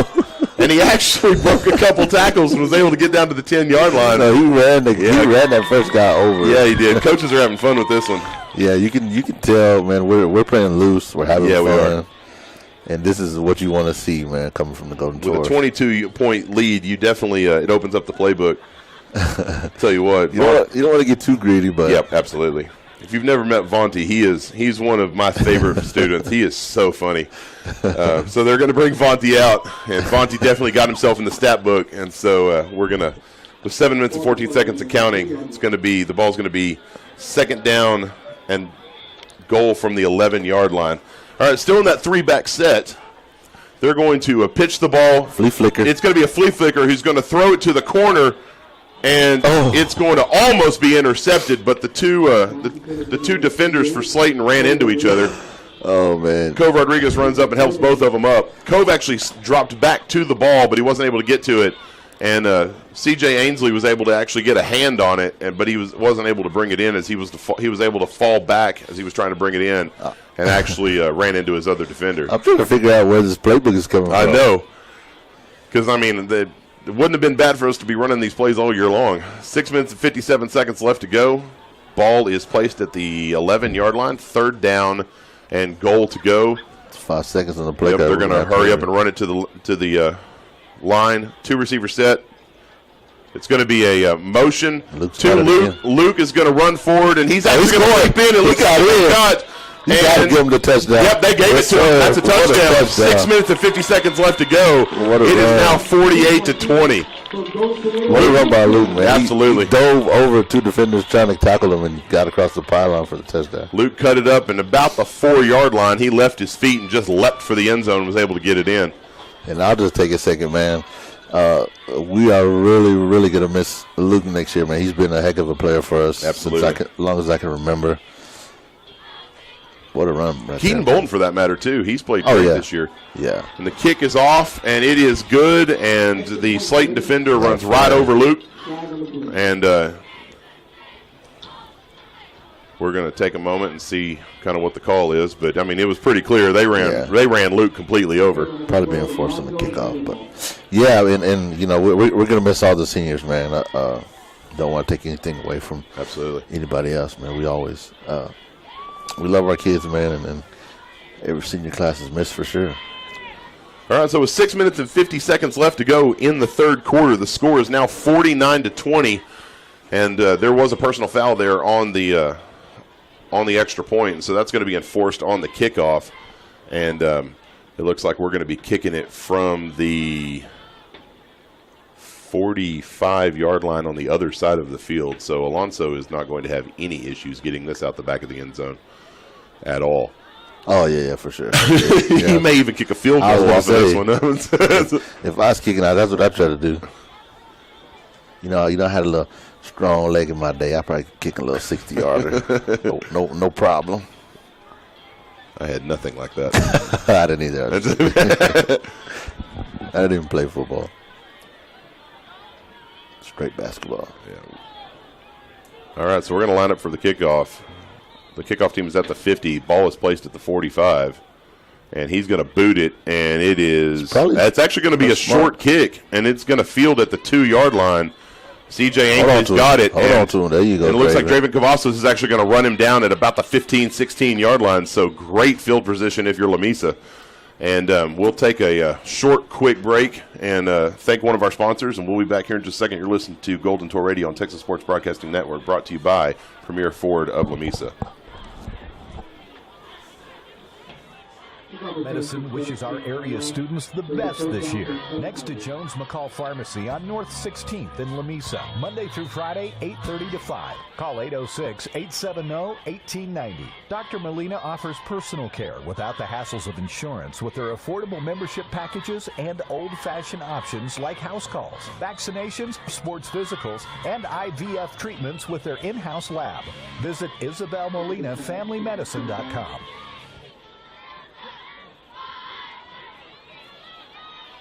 All right, we're back. And on first down, they actually, the ball snapped to the quarterback, 4-receiver set. They actually threw it out of bounds over the head of the receiver to the far side. So it's going to be second down and 10 with 6 minutes and 41 seconds left to go in the third quarter. Still a lot of game to be played in this. You want to make sure you're playing good defense. You don't want to give them any gimmies. Ball is snapped, 3-receiver set, and he's going to pass it to C.J. Ainsley. It's going to be over his head. He had several defenders in his face, did the quarterback. And so now with 6 minutes and 36 seconds left to go in the third quarter, it's going to be third down and 10. Yeah, Slaton, I wouldn't get too far away from the playbook. They're looking a little desperate. But, I mean, it's only the third quarter, 6 minutes left. We got a whole nother quarter. I would have just tried to settle down, get a good drive, and see if we can't get any points. But maybe they feel different. Yeah, that's one of the temptations when you're down by quite a bit. Is same thing in basketball. Is you try to win it all on one play, and you just need to chip it away and get some scores. And now, so they're in a 4-receiver set, all 4 to the near side, and now they're going to call delay of game against Slaton, and so they're going to back it up, and it's going to be third down and 15 from about the 17-yard line. Everything rolling our way right now. There's been a massive momentum switch, and I would say this needs to stay the course here, and this is going to be something that we've needed for a lot of weeks now. I agree. And, if you continue to move in this direction on this game, if you can get the win in dramatic fashion like this, hopefully that up rides you into Denver City next week and is able to put you in a higher position in district. So 4-receiver set, 3 to the near side, 1 to the far. And quarterback's going to roll out. He's actually going to pass it to C.J. Ainsley, who is actually going to catch it, but he's going to be short of the first down by quite a bit. It's going to be run out of bounds at the 21-yard line. Yeah, and they let this one go, man. Sean was about to get the quarterback, and he had 2 guys just holding on to him. Yeah, maybe the ref felt sorry for him. Let it go. It's one of the things that Sean has always been. He's always had some issues with. Is the game's not completely called the same way for him as it is everybody else, but it's hard to not to because he's so big. Yep, you're right about that. All right, so they're in that wide out spread punt formation again. We'll see what they do with it. See if they try to run a fake. Nope, they're actually going to kick it off. And Pedro's going to get up underneath it. It's going to bounce in front of him. He's going to catch it, and he's going to take off running, but he's really not going to have much doing as he's going to he's still on his feet, but they're actually going to bring him down at the 44-yard line. He bounced around for about 9 yards, all in about a 1-yard space before he actually was brought down. And it'll be first down and 10 for the Golden Tornadoes from the 44-yard line. I'm really curious to see. I know we mentioned last week they moved up a kid that's a sophomore. He's number 5. I don't know what his name is. Number 5? Yeah, he's been running. In the pregame, he's running the backup QB spot, so I don't wonder if we might see him on the fourth quarter sometime. I don't have a number for him as well. So yeah, they just moved him up, man. All right, so we're in a 2-receiver set, 1 back. Pedro's got it. Pedro's got the ball. He's going to run forward about 6 yards or so. Slaton, the Slaton coach next to us, is all up in his microphone again. I would hate to be a guy on the other side of that headset. Yeah, he wanted a false start, but we're just firing off the ball so he can get over it. I think that I would be moving my microphone away from my mouth a little bit if I yelled that much. All right, so we're lined up, 2-receiver set, 1 back. All right, in the snap, and it's handed off to Pedro, and he's going to bounce to the outside.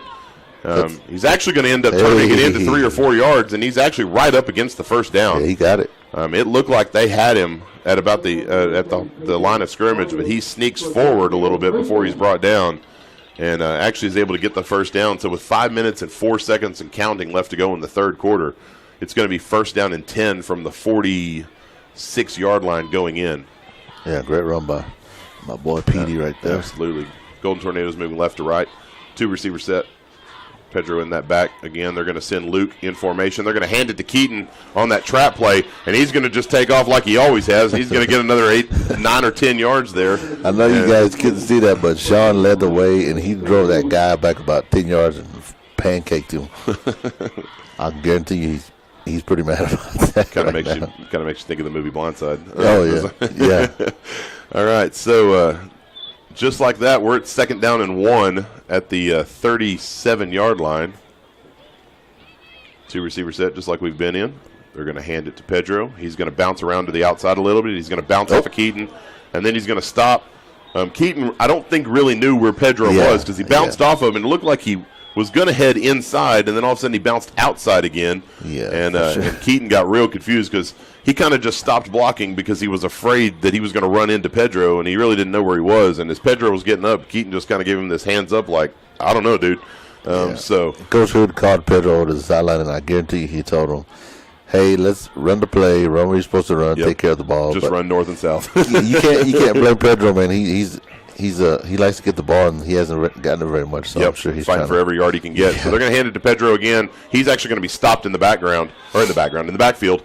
And just like that, it is fourth down and about 2.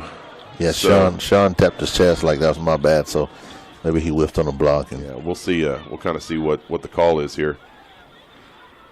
Oh, yeah, we're going for it for sure. I wouldn't be surprised if it's that little pass route out to the flat. All right, Diego Vidari is coming in. The Slaton coach seems to think it might be motion. We'll see if he's right. Yeah, he's saying motion over and over and over again. We're in a tight set here, so yeah, that might be what they're doing. And they're gonna. Oh nope, the ball is fumbled. Sorry for the lack of talking there, but it threw me off guard. It was the motion pitched back to Keaton. Keaton actually dropped the ball because it was behind him just a little bit, and he's actually stopped in the backfield. So they actually end up losing yards on it. It's going to be first down and 10 from the 47-yard line. Slaton moving right to left. We got a couple of youngsters out there. Number 1, I believe, is Xavier, sophomore. Yep, Xavier Zarola there at number 1. 2 minutes and 42 seconds left to go in the third quarter. Lamesa up 49-20. Slaton's going to come up in a four receiver set, three to the far side, one back. They're whistling the play dead. I don't know why. We'll see what they say. Luke's coming out of the game now, so it looks like we may be pulling some starters. Well, they were pointing at. Oh, it looks like they were pointing. The ambulance was coming in with its lights on. Oh Lord! And so I don't know if someone was down. I don't know. No, they're backing out. Is what it is. Oh, it's backing out onto that street, so it's probably warning any traffic. I think the refs just saw the lights on and they weren't real sure what was going on. All right, so now we're back underway and getting ready to go. Four receiver set, three to the far side. Quarterback's just going to keep it, and it's C.J. Ainsley, so he's running that wildcat position. He's going to look like he was stopped by Richie, and he's going to bounce back to the far side, and he's going to take off running. He's going to actually turn it into about a 6-yard gain, and it's going to be 2nd down and 4. So at the 48-yard line. He hasn't been the quarterback all night, has he? No, he plays that wildcat position from time to time. But the problem is they line up in the exact same formation. It's not a true wildcat. They line him up at the quarterback, and then he takes off. The problem is they don't realize he's there until he's running. I was going to say, he looked like a little different runner there. Yeah, so every time that they do that, and it honestly is a tell because I don't think he's throwing the ball at all. They just keep lining him up in that, and he just lines up in the quarterback position, and then he just takes off running. So number 10 back in the ball game, they're going to hand it off, or they're going to snap it to him. He's just going to take off, and so it's a quarterback sneak there. And Sean fell right on top of him. Looked like he may have knocked his own breath out. He's slow to get up. But I can't tell you he's not coming out. No, not in this final home game of his senior year. He's going to play for all he's worth and get that win. Absolutely. 1 minute and 35 seconds of counting. 3rd down and 2. Big 3rd down here. We can get that stop and really kind of put the nail in the coffin on the game. Oh, yeah. Yeah, big 3rd down right here. All right, so here comes the Tigers. They are in a 3 receiver set to the near side, one back. Got a kind of a tight end fullback position there. They're going to hand it off to number 7, who is going to get wrapped up almost immediately, but he's going to pull forward. So the ref's coming in a little short. And it looks like he's coming in a little short. And, yeah, they're running the clock. It looks like they're going to call 4th down and about 1 with 1 minute and 4 seconds left to go and counting. Yeah, they're probably going to run a similar play, give the quarterback an option to pull it and run behind. All right, so in that exact same formation, they're going to give it to number 7 again. And he's going to bounce forward. He actually got tripped up behind the line of scrimmage by Sean, but he was able to pull forward. It looked like Sean was actually going to get the stop and stop him behind the line of scrimmage and get the turnover on downs, but in fact, that's not what happened. He was able to pull forward for about a yard and was able to get the 1st down. So with 32 seconds left to go in the 3rd quarter, it's going to be 1st down and 10 for the Tigers. There's about a 2-second difference between, actually about a 3-second difference between the play clock and the game clock. So they're going to have to run one play before the half. 4 receiver set, 1 back, and they're going to send someone in motion. They're running it was going to be the option play. He might score. He's actually going to score. So the quarterback's actually going to keep the ball, and he's going to bounce back and forth a little bit, and he's actually going to run in for about a 44-yard score with 4 seconds left to go in the 3rd quarter. The score is now 49-26. Lamesa still on top. Yeah, and may have pulled some starters a little early for my liking. Slaton get a good touchdown run there and maybe a little momentum. But, yeah, the game's definitely not over. The 3rd quarter still got 4 seconds, and I've seen crazier things happen. Absolutely. Matter of fact, last year we had a back and forth with Slaton. I think the finals was like 50 to 40 something. Yep, I think you're right. So they're in that swinging gate again. It looks like they're called a officials timeout because they got a kid over there on the far side for Slaton that came up limping. I don't know. We're hoping he's okay. I don't know if it was a cramp or what it was, but it looks like he's walking of his own volition. So we're getting ready to go. The swinging gate. Looks like they might be going for 2 again. They're actually going to snap it, motion into number 7, and he's going to get stopped by Hector Zamora, who is actually going to drive him back 3 or 4 yards and nothing doing. So the score is going to remain with 4 seconds left in the 3rd quarter, 49-26 Golden Tornadoes. We're going to take a quick break. Thanks to some of our sponsors. You're listening to Golden Tor Radio on Texas Sports Broadcasting Network, brought to you by Premier Ford of Lamesa.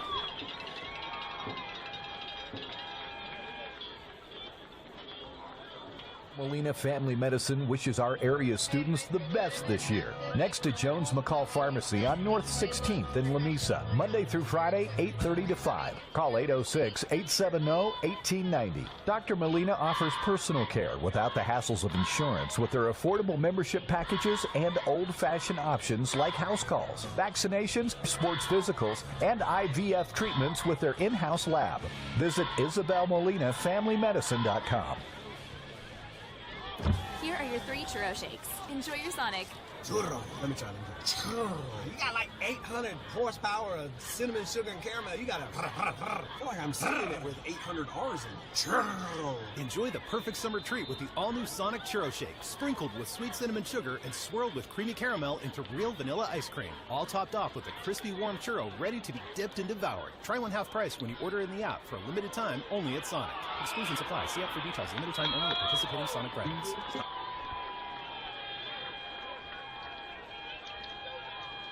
We are back. And so kickoff was actually, it bounced off of a player. I didn't really actually see who it bounced off of, but it looks like Slaton is actually going to get the ball back. And we've got somebody We've hurt. actually got somebody down on the ground. They're calling an official timeout, and we'll see who it was. So the kickoff was it was pooched again. It was bounced, kind of dribbled across the ground, and it bounced off the chest of one of our players. And as we were trying to find the ball, Slaton ran in and kind of ran a few people over trying to get to the ball, as you're taught to do there, and they're able to get the ball back. And so with 2 seconds left to go in the third quarter, just like that, it looks like Slaton has the ball back. It looks like the head referee is talking to Hood about something. Yeah, and man, it goes back to what we said, man. There's still 2 seconds left in the third quarter, and you get a little too relaxed, and Slaton got the ball back, and they're in good field position, and they're going to be on the attack for sure. Yep. Trying to see if that's number 50 or number 30. Number 50 is Lucas Guzman. Yeah, that's who it was. I can tell by the way he's running. Yeah, that was Lucas Guzman. He's up on his feet. It looks like it's he's holding his neck. He's holding his neck, yeah. It looks like he may have been on the ground going for the ball, and he got popped. So now here's Slaton in a 3-receiver set. The quarterback's going to hold the ball. He's going to take off, and he's going to be brought down after about a 2-yard gain, and that's going to be the end of the third quarter. So we're going to take we'll see if they're taking their sweet time. Yeah, okay, there they go. They're actually calling the end of the quarter. All right, so at the end of 3, Lamesa's up 49-26. Slaton's got the ball, and we're going to take a moment, take a quick break, think of one of our sponsors, and we'll be back here in just a second. You're listening to Golden Tour Radio on Texas Sports Broadcasting Network, brought to you by S&C Oil Company.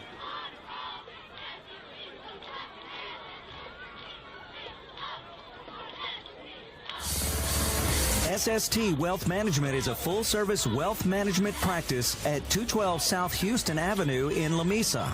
Owner Ray Stevens, a financial advisor with Aventax Wealth Management, offers full-service financial planning and wealth management. Give Ray a call at 806-872-3030. That's 806-872-3030. SST Wealth Management proudly supports all of our area youth. At Texas Sports Broadcasting, we believe all high school athletes deserve media coverage. That's why it's our goal to create sports radio stations for your school. The TSB network finds hometown broadcasters, folks from your community who already know and support your student athletes. Texas Sports Broadcasting creates stations that are in your community for good, with local support and coverage of all school events, from your main varsity sports to track and cross country, and even rodeo and stock show events. Find out more at TexasSportsBroadcasting.com. All right, so during the break, on second down, the quarterback number 10, that is Braden Brown, actually floated the ball way out, and it was actually intercepted by number 2, Richie Demas, who ran it back to the 44-yard line. So just like that, the Golden Tours start the fourth quarter with a takeaway, and they get the ball back, and that's exactly what you want to see from your team. We were talking in the break. I guarantee you, Steven, you said I guarantee you Hood puts the starters back in. I couldn't agree more. Yeah, he did too. Yeah, everybody's back in. So we got a 2-receiver set, Keaton in the backfield. They're going to hand it to Keaton. Keaton's going to run right up the middle. He's just going to hold on to it, and it looks like he's going to be stopped after about a 2-yard gain, and it's going to be 2nd down and 2. Yeah, Slaton is trying to strip the ball. I mean, they really have no other choice trying to get the ball back. So we got to hold on to that. Hold on to the rock, bud. Here in the 4th quarter, 30 seconds gone. Update on the Brownfield-Kermit game. Brownfield is up 27-0 with 6 minutes left to go in the 4th quarter. So it looks like they're going to go to 2-1 in district unless something just absolutely insane happens. And Lamesa looking to go and get their first district win here. We got 2 wide out, 1 way out on the far side. They're going to pitch it to Luke, who's going to turn it inside, and he's going to get about 3 or 4 on the play before he's finally brought down at the 49-yard line. So it's going to be 3rd down and about 6. Still a manageable 3rd down, but a little bit longer than what you'd like. There's a good block with Pedro out there. Sprung Luke for a few more. See what old Hood has up his sleeve right here on this 3rd down, because this is a big down right here. All right, so they've got Draven Cavazos wide out to the near side all the way almost to the end zone, or to the sideline, and then another back on the far side. And Hector's going to take the snap, and he's going to actually turn it up. It looks like it was going to be a pass play, but it looks like he saw something that an opening, and he's going to run it forward. It's going to be just short of the 1st down, and they're going to call it 4th down and about a half a yard.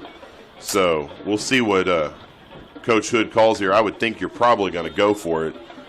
Just hand it to Keaton and let him take off, and tell your big uglies up front to get some good blocks. I don't know if I would have. I may have punted it here, but again, I'm not the expert. I don't know the analytics. So. Absolutely. So they're going to call an audible. They're going to move to 4 out. They're going to send Keaton in motion, and they're going to hand it to Hector, and it looks like they whistled the play dead. They're calling false start. Now you're going to punt it. I don't know if they. It's a great play call. So I'm not sure if someone jumped or if they thought that there were too many people in motion, because they called the audible. They moved both the tight ends to the wideout position, and then from there everybody got set and Keaton took off in motion. And I wonder if the ref just thought that there were too many people moving. I don't really know. I didn't really see anybody jump, but it's hard to keep an eye on all 11 of them at the same time. So now that changes things a little bit. You're looking at 4th down and about 6, and so it looks like they're probably going to punt, and we're having issues getting everybody on the field. It looks like Hood's going to have to call a timeout. Yep.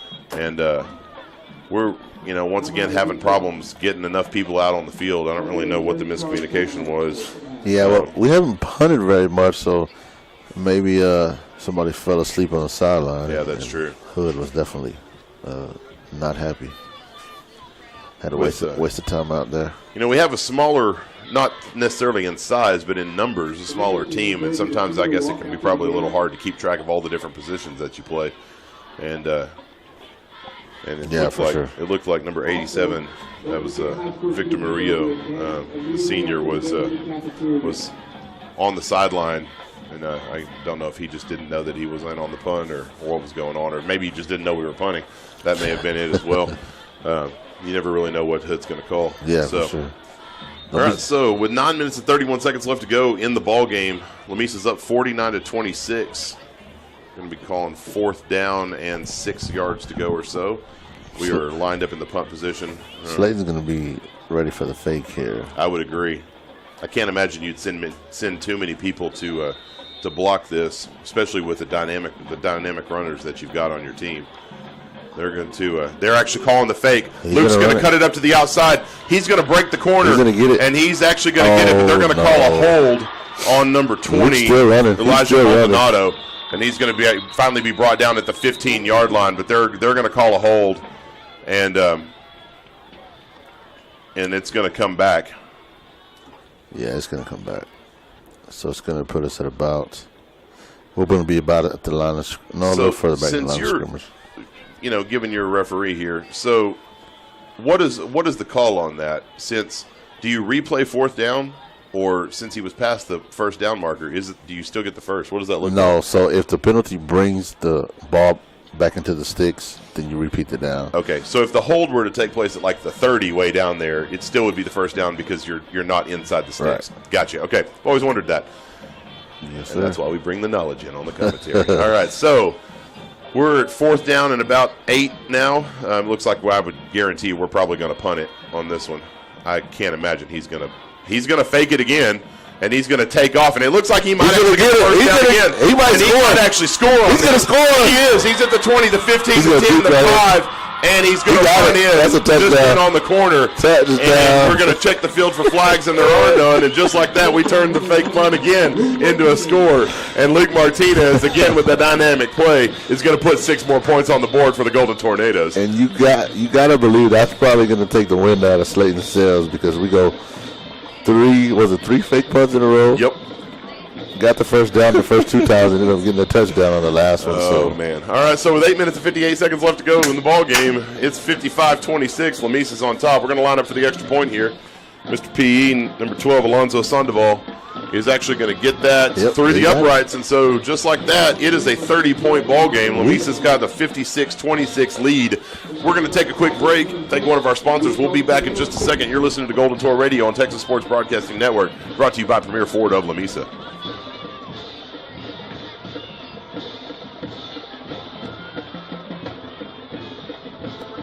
Coverage. That's why it's our goal to create sports radio stations for your school. The TSB network finds hometown broadcasters, folks from your community who already know and support your student athletes. Texas Sports Broadcasting creates stations that are in your community for good, with local support and coverage of all school events, from your main varsity sports to track and cross country, and even rodeo and stock show events. Find out more at TexasSportsBroadcasting.com.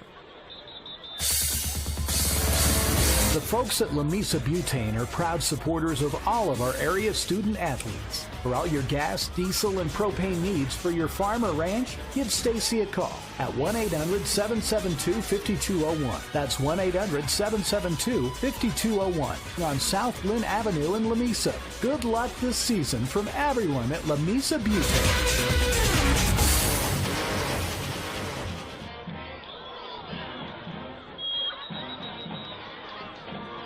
And we're back. I was busy pressing all the buttons. I didn't exactly see what happened, but the ball looked like it was almost like an onside kick.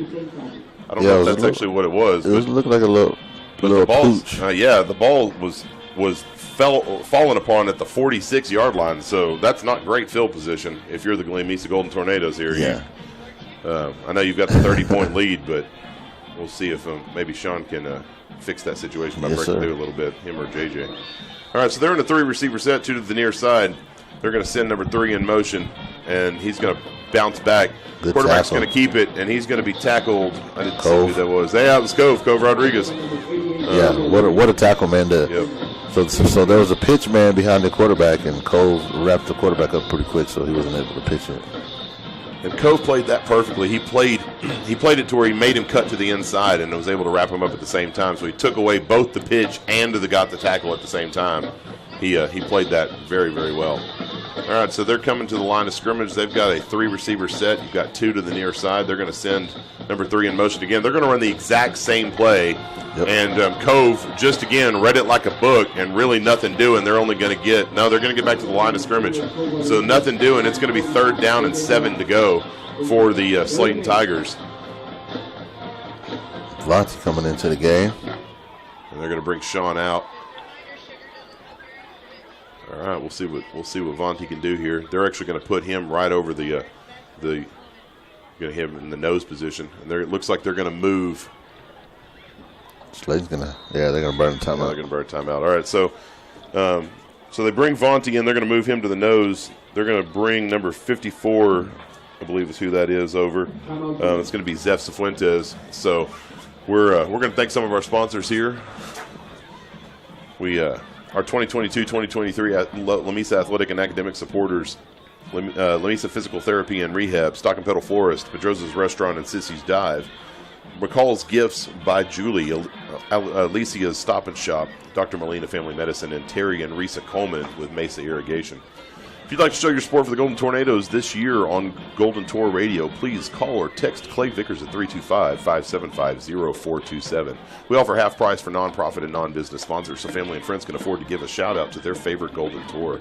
We work with any budget to make sure that your voice is heard and our student athletes are recognized. From non-business prices as low as $150 to a full commercial sponsorship for an entire school year for only $1,000. A portion of sponsorships goes to our scholarship fund for any Lamesa senior who's participated in any extracurricular activity while attending Lamesa ISD. Again, for more information, call or text Clay Vickers at 325-575-0427 or email goldentourradio@gmail.com. Two-back set, they're going to hand it off to number 5. No, that was not number 15. Number 5, maybe. And he's going to run forward for about a 4-yard gain. 15. Oh, so it was 15. Yeah, C.J. Inslee. He's going to run forward to about the 46-yard line going in. It's going to be a 4th down and about 4. You'd have to think with 7 minutes left to go, every 4th down for Slaton is going to be a go for it here. All right, so they're going to line up in that same two-back set they were in. They've got a tight end just off the left side. They're going to hand the ball off. Coach he's going to stumble, and they're going to run it out to the 40-yard line. It's going to be C.J. Ainsley again. Yeah, Coach tripped. Yep. Oh, he would have had to tackle in the backfield. Yeah, if that were a basketball court, we'd be calling it broken ankles. So that's going to get the first down for the Slaton Tigers at the about the 41-yard line.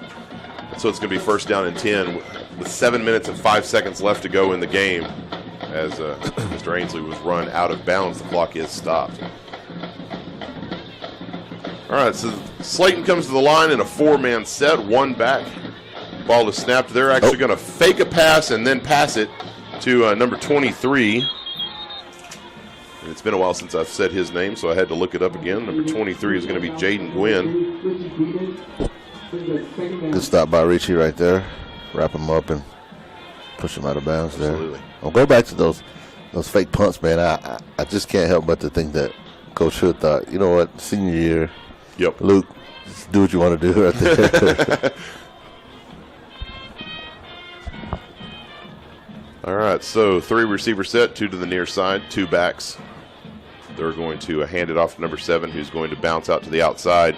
Draven is going to be pinned to the inside. He's not going to be able to get it. And it looks like we tried to push him out of bounds, but we didn't actually get him out. And he's going to run it all the way down to the 5-yard line before he's finally run out of bounds. Yeah, it looks like a clean play. 6 minutes and 17 seconds left to go in the game. 56-26 Lamesa on top. And Slaton has got the ball at the 5. It's going to be first down and goal to go. All right, so they're going to come to the line of scrimmage.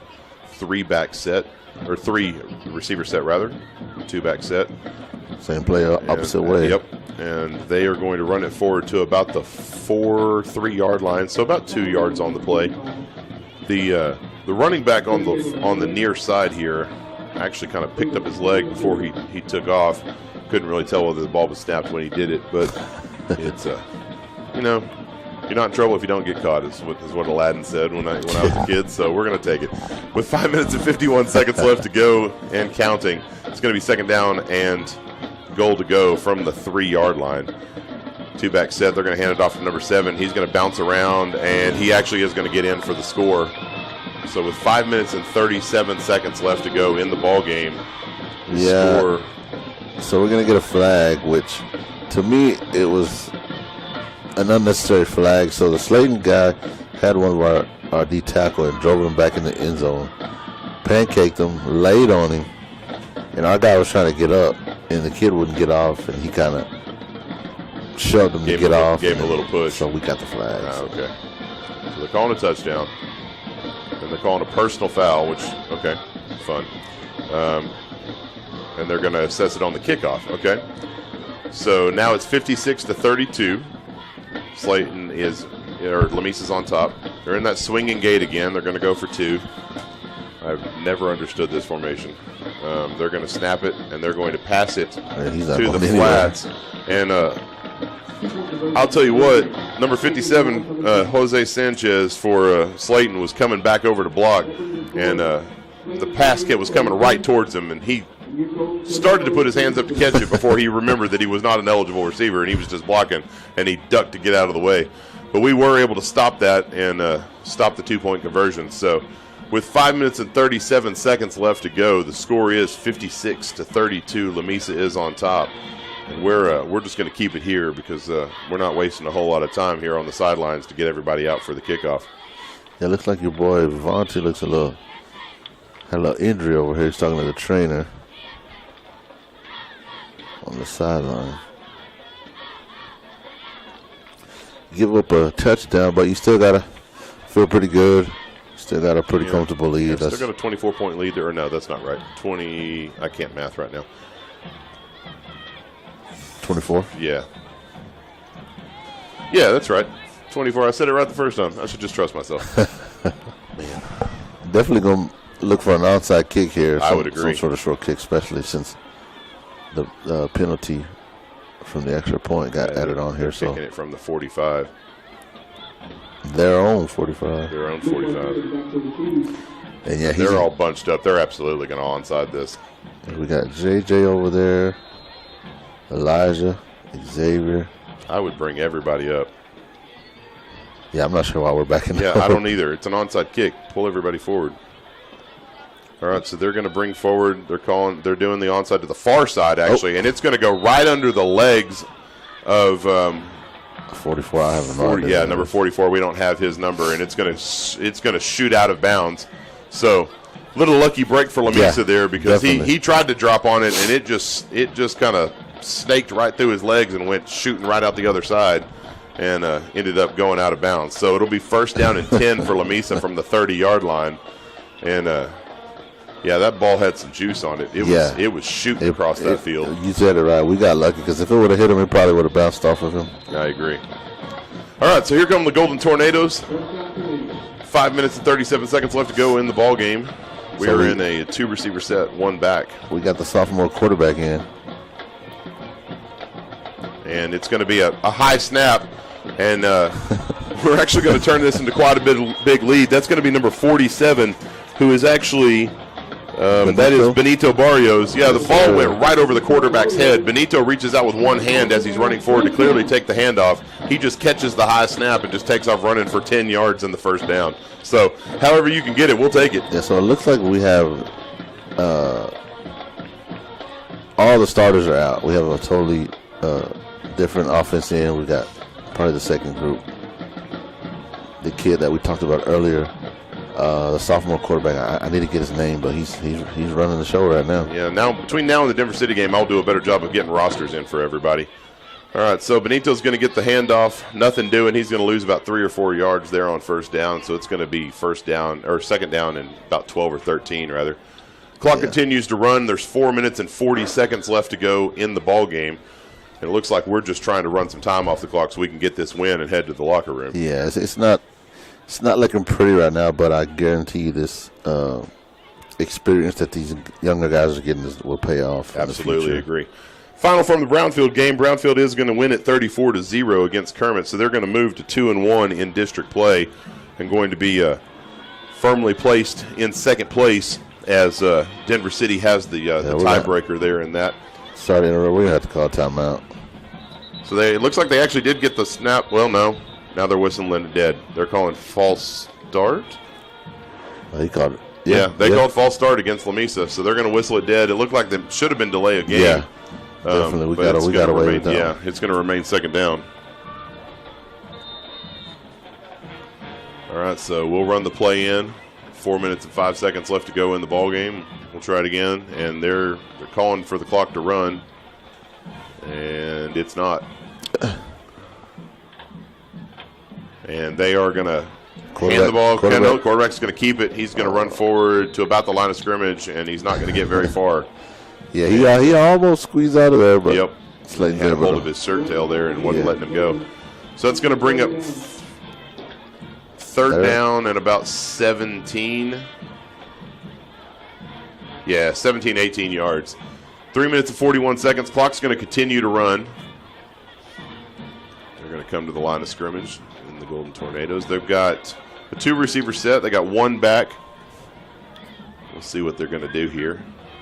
He's going to throw it. And he's actually going to throw it. So he's running. He's actually going to move it to his left hand. Patty Mahomes, baby. Right, and just chunk it out of bounds, which, you know what, I'll tell you, if you can get it away and you're just throwing it away, go for it. Hey, I'll tell you what, for being a sophomore and having the mindset to switch hands and throw it out of bounds, what a play. Yeah, I agree. That was some smart thinking there.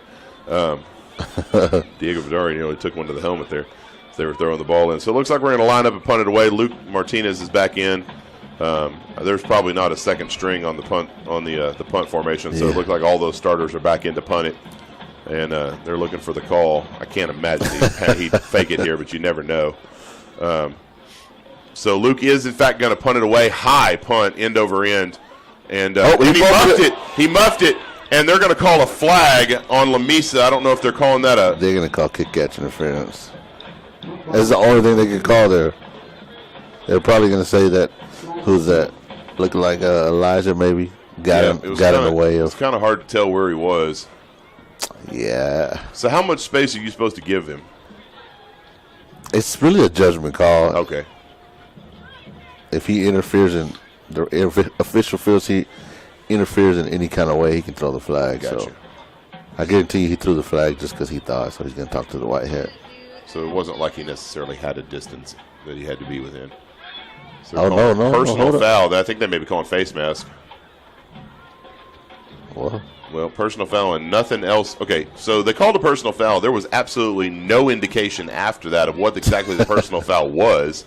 They did call it on Lamesa because the ball moved in Slaton's favor because he didn't even signal that either. Yeah. And so the ball is now going to be placed at the 39-yard line with 3 minutes and 11 seconds left to go.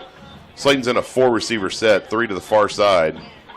Ball is snapped. New quarterback in. He's going to run. He's going to get through. And he's actually going to break a few tackles before he's finally brought down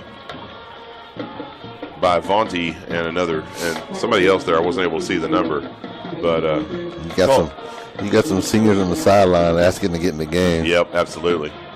With this last ball game, they don't care how in the bag this ball game is. They want to make sure. 2 minutes and 42 seconds and counting. 3 receiver set, 2 to the near side, 2 back set, and here is the snap. Oh. There was a miscommunication there because he went to hand it off and there was nobody there. He's going to be brought down by a couple of Golden Tornadoes. For sure, J.J. Morales. Yeah, and it was hard to tell who the other one was. He was underneath the back. So same formation. They're going to be a 3 receiver set, 2 to the far side. They're going to hand it off to number 7, who's going to bounce around. Nice hit by Draven Cavazos there. Not a whole lot doing. He's going to get about a 2-yard gain or so. We're looking at 3rd down and 6. So defense playing really well here. Yeah, good tackle by Draven right there. All right, so with 1 minute and 53 seconds left to go, same formation they've been in this whole drive. They're going to hand the ball off, head to the other side. He's trying to cut to the outside. And way to hold on to him. Yeah. Tried to stiff arm Xavier, and Xavier held onto his arm just long enough. Just to slow him down long enough to get the tackle. Yep, absolutely. That was good. All right, so that's going to bring up 4th down. Absolutely, like we've talked about, with 1 minute 32 seconds left to go in the ballgame, you got to think they're going for it on every 4th down for the last minute here. Same set that they've been in, 2 receivers to the near side, 1 to the far. They're going to hand it off to number 7 again. He's going to bounce forward he's going to get the 1st down. He's going to be down to about the 36, 37-yard line. Had him in the backfield, but he slipped out and able to pick up about 5, and Slaton's going to call timeout. Yep, number 7, Tomas Geronimo there he's a good running back. So with 1 minute and 13 seconds left to go in the ball game and a 24-point game, Slaton's going to call a timeout, and we're going to take a quick timeout with them. Thank one of our sponsors. We'll be right back. You're listening to Golden Tour Radio on Texas Sports Broadcasting Network, brought to you by Premier Ford of Lamesa.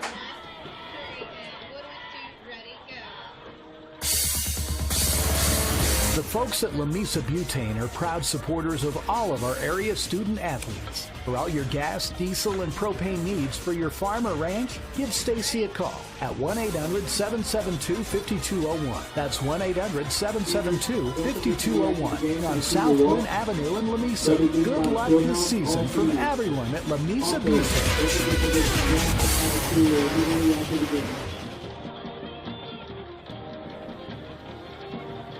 All All right, for the first time in a while, I actually came back from a commercial break, and there wasn't a play already in place, so no time like the present to get it right. So with 1 minute and 13 seconds left to go in the ballgame, it's going to be first down and 10 from the 36-yard line, where they finally placed the ball. 4 receivers set, 1 back. They're spread out wide. Quarterback's going to take the ball, and he's going to pass it. Number 3 was actually he was open. He was open. He had cut Xavier on into the inside. Xavier was wide out on him, and he had a great route going. But the quarterback, number 2, Track Crow, he's a sophomore, just didn't quite have enough oomph on it, and it fell to the ground about 10 yards in front of him. All right, so they're gonna call the play in. Slaton does a bunch of hand motions from the sidelines, like Brownfield did last week, and they got 3 or 4 people calling a bunch of different calls. They're going to send somebody in motion, and ball is going to be passed to the middle, and Diego Vidari is going to run clear through the middle of it. That was intended for number 15, C.J. Ainsley. He almost picked Nothing it off. to do, and he did. And so that's going to bring up third down and 10 with 1 minute and 9 seconds left to go in the ball game. Vontae Ingram is going to come back in. Benito Barrios is coming in. Looks like they're just trying to get some plays in for some people who haven't seen just a ton of time here in the game as they try to take this into the win column, and it should be a spot in the playoffs from what I was talking to some people today. 4 receivers set, 2 to each side. Send someone in motion. Plenty of time for the quarterback. He's going to air it way out, and Diego's going to turn just in time and is actually going to get his hands up, and it is going to be an incomplete pass that's going to fall short, or actually long. It's going to go over the head of the receiver, and it's going to be 4th down and 10. So with 1 minute and 2 seconds left to go in the ball game, 4th down and 10 for Slaton. Here on a last-ditch play for them, you got to think that Slaton does have 1 timeout left, but that's not near enough to stop the clock. We're probably going to go to victory formation if we can stop the ball. Nope, Slaton's going to actually call their last timeout right now, and so that's going to be all the timeouts that Slaton has for the half. And so big 4th down coming up for Lamesa here. We'll take a quick break, thank some of our sponsors, and we'll be back here in just a second. You're listening to Golden Tour Radio on Texas Sports Broadcasting Network, brought to you by S&C Oil Company. Alicea's Stop and Shop on 2nd Street is always there to back the tours. Open 7 to 7 weekdays till 1 a.m. on Fridays and 2 on Saturdays. As the home of the $1 fountain drink, Alicea's Stop and Shop has the best homemade full-size tamales, menudo, barbacoa, tortillas, homemade salsa, and fresh chicharrones. Alicea's Stop and Shop has exclusive Mexican candies with fresh popcorn with chamoy pickles. Alicea's Stop and Shop want to wish all our Golden Tours and Lady Tours good luck this year. Shake that. All right, and we're back. 5 receiver set. Oh, he's going to get sacked. Cove sacks him from the far side. So 5 receiver set. He just spreads it out and takes off. And it's going to be, I'm not sure why we're running the clock here. I think Trenton Jones forgot the clock was running. That's all right, let it run. Yeah, I know. I don't have a problem with it. Does anyone else notice that the clock is running? I'm 100% sure the officials don't care. Yeah, I would agree. Now he's blowing. Well, no, he's just letting it run. Yeah, they're going to let it run. Okay. So with 26 seconds left to go and counting, it's going to be 1st down and 10 for the Golden Tornadoes. We're going to the victory formation here. He's going to just take the snap and down it, and that's going to be all she wrote. Seniors on the field. Yep. All right, and clock is counting down from 13 seconds. Everybody's getting excited. We're going to take a quick break. Thanks some sponsors. We'll come back and we'll close it out. You're listening to Golden Tour Radio on Texas Sports Broadcasting Network, brought to you by Premier Ford of Lamesa. That's the ball game. It's Slaton Tigers 32 and your Golden Tornadoes 56.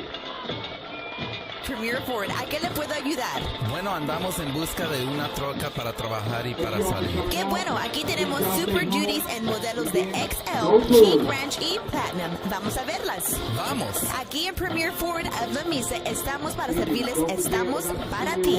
Bueno, gracias por todo. El trato es fácil y es lo que me gustó más. Also, don't forget about the dance following and leading after the game. All right, we're back. So the final score tonight is Lamesa 56, Slaton 32, and like you said in the break, Stephen, no matter how you shake it, 56 points is 56 points. Yeah, sure. That's a great showing by Lamesa. We would like to put it away a little bit more there and get some stops, but we got what we needed to do. We got the points on the board. Came back from the first half and scored a quick touchdown and and did what we needed to do to put the game away where they, after a 14-14 ball game, we never lost the lead again, and that's exactly what you like to see. So now district looks like this with Brownfield winning tonight. Denver City's in first place with a 2-0 record. They've got the tiebreaker on Denver City. Or on Brownfield rather. Brownfield is going to move to 2-1. They're in second place. Kermit's going to be in third place at 1-1. We're going to be in fourth at 1-2, and Slaton is going to be at 0-2. So with that win, that should put us in the playoffs, and we're looking for seeding next week as we head to Denver City and play that game out, and see if maybe we can't sneak into third place and get ourselves in a good spot there. We'll see what Kermit does next week in that game that they play. So the final score again tonight: Lamesa 56, Slaton 32. Stephen, it was an honor to do another game with Absolutely, you. We'll do it again. We'll be back next week. Absolutely, we'll be in Brownfield next week for that game as we Denver close City. out the season. All right, that's what I said. Denver City. Oh my gosh. I'm going to drink an energy drink next week or something to make sure some Ginkgo Balboa, make sure to get my brain working because I can't seem to keep anything straight tonight. But we'll be in Denver City for the final game of the season next week, and we'll close out the season. Once again, Lamesa with the win here in district play and a spot in the playoffs, 56-32 against Slaton. We'd like to thank you for joining us. We sure do appreciate your listenership, and we'll see you again next week. From Lamesa, this has been Golden Tour Radio on Texas Sports Broadcasting Network, brought to you by S&C Oil Company and Premier Ford. Have a great night, everyone. night. We'll see you next week.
Seniors, hurry, come on.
Watch her grab the